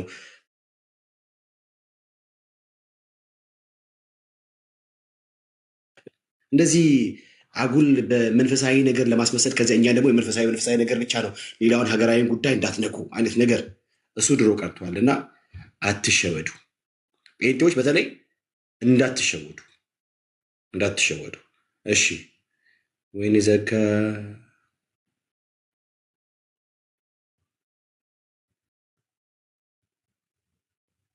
አለው። ቀጥይ መሲ ቀጥይ። አለ ወንድምነት ምን ምልክት አሳየ? እሺ መሲ ቀጥይ። እንትን ፍንድፍን አደረገኝ። መሲ ቀጥይ። መሲ እሺ፣ ኮፒ ሊንክ ይደረግ። እየሰሙ ኮፒ ሊንክ ያርጉ ወገኖች። እኔም ስራ ቦታ ነኝ እንዳሳየው። ሰላም ብያለሁ ኤርሚዬ፣ ሁላችሁም ገስት ላይ ያላችሁ እዚህ ውስጥ ያላችሁ ሰዎች ሰላም ብያለሁ። ስራ ላይ ነኝ። ከኋላ ድምጽ ከረበሻችሁ ቤካ ሚውት አድርገዋ ወይ ማይክህን እና ኮፒ ሊንክ ይደረግ። ደግሞ እኔ ይሰማለሁ። ሜርሲ ትሰሚያለሽ፣ ግን ቤካ ቁርጥ ይላል። ቤካ ምስሉ ይቆራረጣል። አይዶን ነው ያ ምናልባት ኔትወርኩ መሰለኝ እሱ። ኦኬ እሺ፣ በደንብ ኮፒ ሊንክ አድርጉት ወገኖች፣ በደንብ ኮፒ ሊንክ አድርጉት። እኔ ከተሰማው ልቀጥል። ቤካ የላኩልህን ቪዲዮዎች እኔ ከጨረስኩ በኋላ አሳያቸው፣ ግዴታ መታየት ያለባቸው ነገሮች ስለሆኑ ማለት ነው። እና አንድ ሁለት ነገር መናገር የምፈልገው አንደኛ ታይሚንጉን ማስተዋል አለብን። ኤርሚ እንዳለው ኤርሚ ካለው በተጨማሪ ደግሞ ቀዳማዊ እመቤት ወይዘሮ ዝናሽ ታያቸው በዚሁ ሳምንት በተመሳሳይ ሳምንት ነው የመዝሙር አልበማቸውን የለቀቁትና የሱን ያንን የመዝሙር አልበምም እዛ ላይ ደርቦ የመውጣት ነገር አለ። ኖት ኦንሊ ምርጫው 90% ዋናው ታርጌት ቢሆንም ይሄ የመዝሙር አልበም ደግሞ እንዳይሰማም ሌላኛው አላማ ነው ማለት ነው። እንግዲህ እኔ እዚህ ፕላትፎርም ላይ ያው እየተታወቁ ወይም እየታዩ ከሚያገለግሉ ሰዎች ማለት ስለሆንኩኝ ተወልጄ ያደግኩት ኳስ ሜዳ ነው። የኛና የነ ቴዲ ቤት አንድ አቅጣጫ ብቻ ነው የሚለያየው ወይም ፊትና ጀርባ ነን። እንደምታውቁት ኳስ ሜዳ ነው ተወልዶ ያደገው እና አብነት አጎናፍር እና ሀሊማ አብደል ቃድር የሀሊማ እናትና የኔ አያት እንደውም በጣም ቤስት ፍሬንዶች ናቸው። እና ድምፃዊ ቴዲ አፍሮ በእናቱ ጉራጌ በአባቱ አቶ ይሄ ሰው በሀገራችን ላይ ጌም እየተጫወተ ለምን ሀገርን ይዞ ቆይቷል የሚባለው የአማራን ብሔር ተወላጅ ሞራል እና ሜንታሊቲ በመያዝ ህዝቡን እንዴት መያዝ እንዳለበት ያውቃል። ስለዚህ እየተሰራ ያለው ነገር ይሄ የፖለቲካ ጨዋታ ምርጫው ትንሽ ቀናቶች ሲቀሩት ተጠብቆ የተደረገ ነገር ነው። ኦኬ ይሄ ነገር እንደ አማራ ብሔር ተወላጅ እንኳን ተሰምቶት አይደለም በጭራሽ እዚህ ፕላትፎርም ላይ ያሉ ከሞዓ ተዋህዶ ጋር የሚሰሩ በሃይማኖትም ሳይድ ያሉ እንደነ ቀሲስ ዲበኩሉ እንደነ ዲያቆን አማኑኤል እንደነ ዲያቆን መዝሙረ ያሬድ እንዲሁም ደግሞ በፖለቲካው ሳይድ እነ አኪላ እንደነ አጼ ዘረ ያዕቆብ ያሉ አክራሪ የአማራ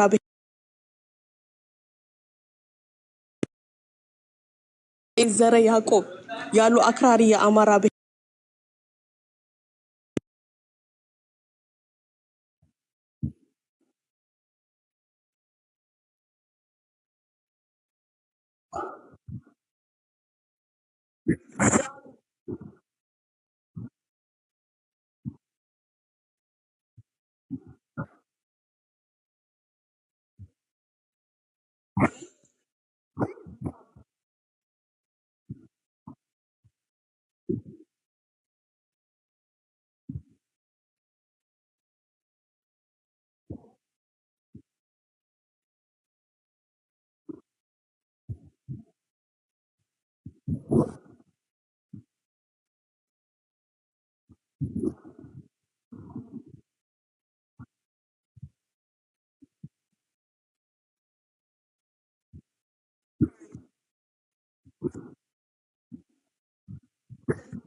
ለሱ ማስረጃ ቪዲዮ ለቤካ ልኬለታለሁ ከፍቶ ያሰማችኋል። ስለዚህ እየተካሄደ ያለው ነገር እኛ እዚህ ላይ ወተን ስናወራው ቀላል የሚመስል ነገር ግን ምድሪቷን በአንድ ብሔርና በአንድ ሃይማኖት የመምራት ከባድ የሆነ ስትራቴጂ ነው። ይሄንን በደንብ ጠንቅቃችሁ ልታውቁት ይገባል። እኛ የተሰቀለውን ክርስቶስን ዳግም መጥቶ የሚወስደንን ኢየሱስን የነገስታት ንጉሱን እንጠብቃለን። እነሱ ደግሞ ንጉሳቸው ቴዲ ነው፣ የሱን አልበም ይጠብቃል። እዚህ ጋር አንዴ ትልቁ ላይ አድርገኝ፣ ከዛ ትቀጥያለሽ። ትልቁ ላይ አድርገኝ። እነኛ አይነት ማለት ነው መሆን ያለበት የነበረው ይሄ ነው። መቀጠል የኢትዮጵያ እምነት ብሔራዊ ሃይማኖት ኦርቶዶክስ ነው መሆን ያለበት የነበረው ይሄ ነው።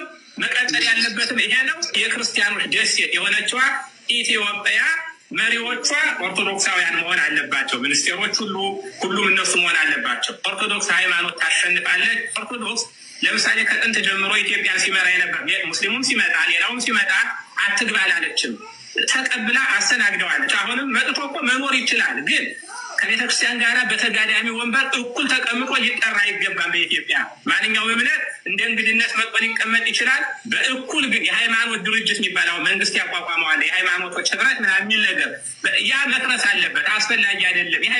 ሃይማኖት አንዲት ናት። አንዲት ጥምቀት፣ አንዲት ቤተክርስቲያን፣ አንድ እግዚአብሔር ነው። ብዙ እምነት የሚባል ነገር የለም እና በዚህ ላይ እውነት ሁላችን እርስዎ የሚሉት ሌሎች እንግዶች ናቸው ነው፣ መጻተኞች ናቸው። እንግዲህ አክብራለሁ። አያቸው አይደለም? ሙስሊምና ጴንጤነት ሌላው ሃይማኖት መጻተኞች ናቸው፣ እንግዳ አስክብራለሁ ብሎ አለ። ይሄ መተተኛ ሰው ማለት ነው። ኢትዮጵያ ውስጥ ነው እንደዚህ እየተባለ ያለው ማለት ነው። ልብ በሉ፣ ከሌላ ብሔርም ያላችሁ ሰዎች ሃይማኖት ኢትዮጵያ ውስጥ ኦርቶዶክስ ነው። እስልምና ሃይማኖት አይደለም። ጴንጤነት ሃይማኖት አይደለም። ዋቄፈታነት ሃይማኖት አይደለም። አብረን ልንጠራ አይገባም። ክብርም ሊሰጣቸው አይገባም። መጻተኞች መጤዎች ናቸው። እንግዳ እንኳን ክብር አለው አለ። አሁን ይሄ ሰውዬ ነው አየህ፣ እኔ ብሔሬን አልነግራችሁም ከየት ብሔር እንደወጣው ማለት ነው፣ ግን ቆንጅዬ ኢትዮጵያዊ ነኝ። ኦኬ፣ አያቶቼ አድዋ ላይ የወደቁ ለኢትዮጵያ አንድነት አጥንታቸውን የከሰከሱ፣ ኦኬ፣ አጎቶቼ በናቅፋ በረሃ ላይ ከሻቢያ ጋር ሲዋጉ የሞቱ፣ ሁለተኛው እንደገና አጎቴ የባድመ ጦርነት ላይ የተቀበረውን ፈንጂ ረጋግጠው ከገቡቱ አንዱ የኔ አጎት ሰለሞን ጸጋይ ይባላል። ከጠቅላይ ሚኒስትር መለስ ዜናዊ እጅ ቤተ መንግስት ተጠርቶ አያቴ ገንዘብ ሽልማት ተቀብሏል፣ የጀግና አባት ተብሎ። ልብ በሉ፣ ሁለት አጎቶቼ ማለት ነው። አንደኛው አጎቶቼ የአስንዬ አባት ነው። አልጌና በሚባል ምድር ላይ ነው የወደቀው ለኢትዮጵያ አንድነት ማለት ነው። ይሄ ሰውዬ ነው አሁን መጥቶ በሃይማኖቴ እኔ ፕሮቴስታንት ስለሆንኩ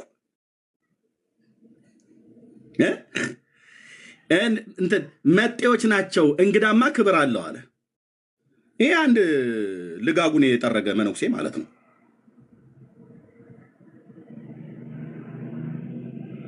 ወንድ አታቂ የሚላል የኛ ሀገር ሰው።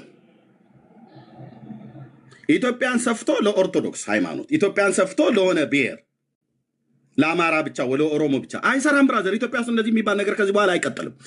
ኢትዮጵያ የኦሮሞ ብቻ ነች ብለህ ብትል ብራዘር የሚሰማ ትውልድ የለም። ኢትዮጵያ የትግሬ ብቻ ነች ብለህ ብትል የሚሰማ ትውልድ የለም።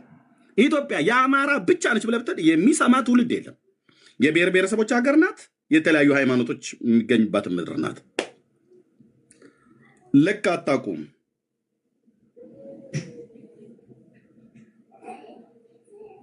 ኦኬ፣ ለሽርሽር ሄዶ አይደለም አጎቴ ታደሰ በሉ የወደቀው ኤርትራ ላይ።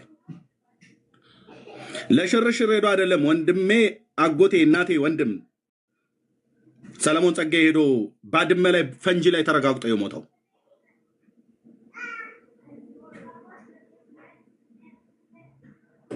አያቴን ቤተ መንግስት ጠርቶ ነው ከጠቅላይ ሚኒስትር መለስ ዜናዊ እጅ ነው ሽልማት የተቀበሉት።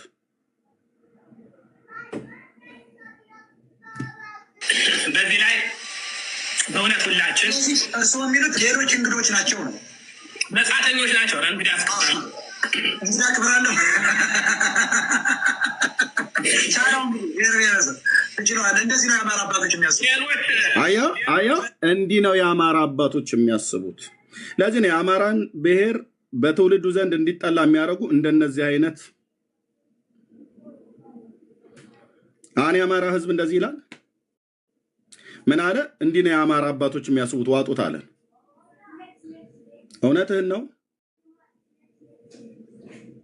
እንዲህ አይነት ሀሳብ ያላችሁ ክርስቲያኖችም ማናችሁም አቁሙ። አማራ የበላይ ሆኖ ሌላው እየተረገጠ ኢትዮጵያ ውስጥ የሚኖርበት ዘመን አበቃ። ኦሮሞ የበላይ ሆኖ አማራውና ትግሬውን እየረገጠበት የሚኖርበት ዘመን አበቃ።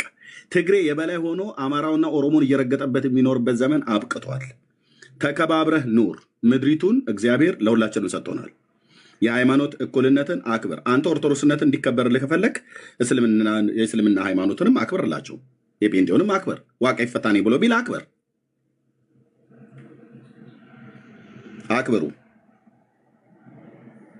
ሄደህ እዛ አብይን ግንባሩን ብለህ ብትገድል ብሎ ያለ ጳጳስ ታቦት አቁሞ ግንባሩን ብለህ ብትል ይጻፍልሃል ታሪክ ብሎ የሚለው ነውረኛ ጳጳስ እሱን ሄደህ በመጀመሪያ ወንጌል ስበክ በለው። እኔ 11 ዓመት ሶሻል ሚዲያ ላይ ወንጌል ተሰብከው የነበርኩ ሰው ነኝ። ኦኬ፣ ወንጌል መስበክ ላይ አይደለም የምታስተምሩት። እንደነዚህ አይነት የማንንም ትውልድ የአማራንም ብሔር አይወክሉም። እንደነኛ አይነት ትውልዶች ኦኬ አይወክሉም። እንደነዚህ አይነት ጽንፈኞች አይወክሉም። ክብር አለው እንግዳ መጤዎች ናቸው። እንደ መጤነታቸው ዝም ብለው መኖር ይችላሉ። በእኛ ላይ ግን መዛት የለባቸውም። እኛ ጋር እኩል መፎካከር የለባቸውም። ቤት አይደሉም ነው የሚሉ አንደኛ ጸሎት ላይም እኩል ከኦርቶዶክስ ጋር ማንኛውም እምነት ቁሞ መጸለይ የለበትም። ምክንያቱም አንዲት ቤተክርስቲያን፣ አንዲት ሃይማኖት፣ አንድ እግዚአብሔር ብላ የምትሰብክ ቤተክርስቲያን ከጥጉ ሌላ አድርጎ መገልገል የለም። ይሄ ክልክል ነው በእውነቱ። ምክንያቱም ወነአምን በሀቲ ቅድስት ቤተክርስቲያን፣ በአንዲት ቤተክርስቲያን እናምናለን ነው። በብዙ ቤተክርስቲያኖች እናምናለን የሚባል ነገር የለም። ስለዚህ ሌሎችን ግን እኛ ይጥፉ፣ ይሳደዱ፣ ይታሰሩ የሚል ነገር በእኛ ቤተክርስቲያን የለም። መኖር ይችላሉ፣ ግን እውቅና መሰጠት የለበትም በኢትዮጵያ። አያው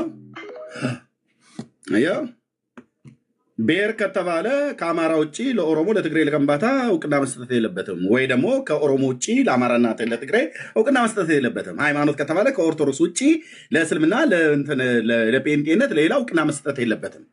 እንዲህ አይነት አስተሳሰብ ያላቸው ሰዎች ናቸው አሁን ሶሻል ሚዲያ ላይ የተደራጁት። እነሱ አመት ሙሉ ነው የለፈለፉት። እኛ ዛሬ ስናገር ወንጌል ስበክ አትበል አንተ። ያውም ለእኔ ነው ወንጌል ስበክ የምትለኝ? በጣም የነውራችሁ ጠግ ማለት ነው። ሂድና እነዛ አብይን ግንባሩን ብለህ ብትደፋው ብትገለው ታሪክ ይጻፍልሃል ብሎ የሚለው ታቦት አቆሞ የሚሰብክ ፋኖን እሱን ሄደ ስርዓት ያዝበለው በመጀመሪያ። ኦኬ፣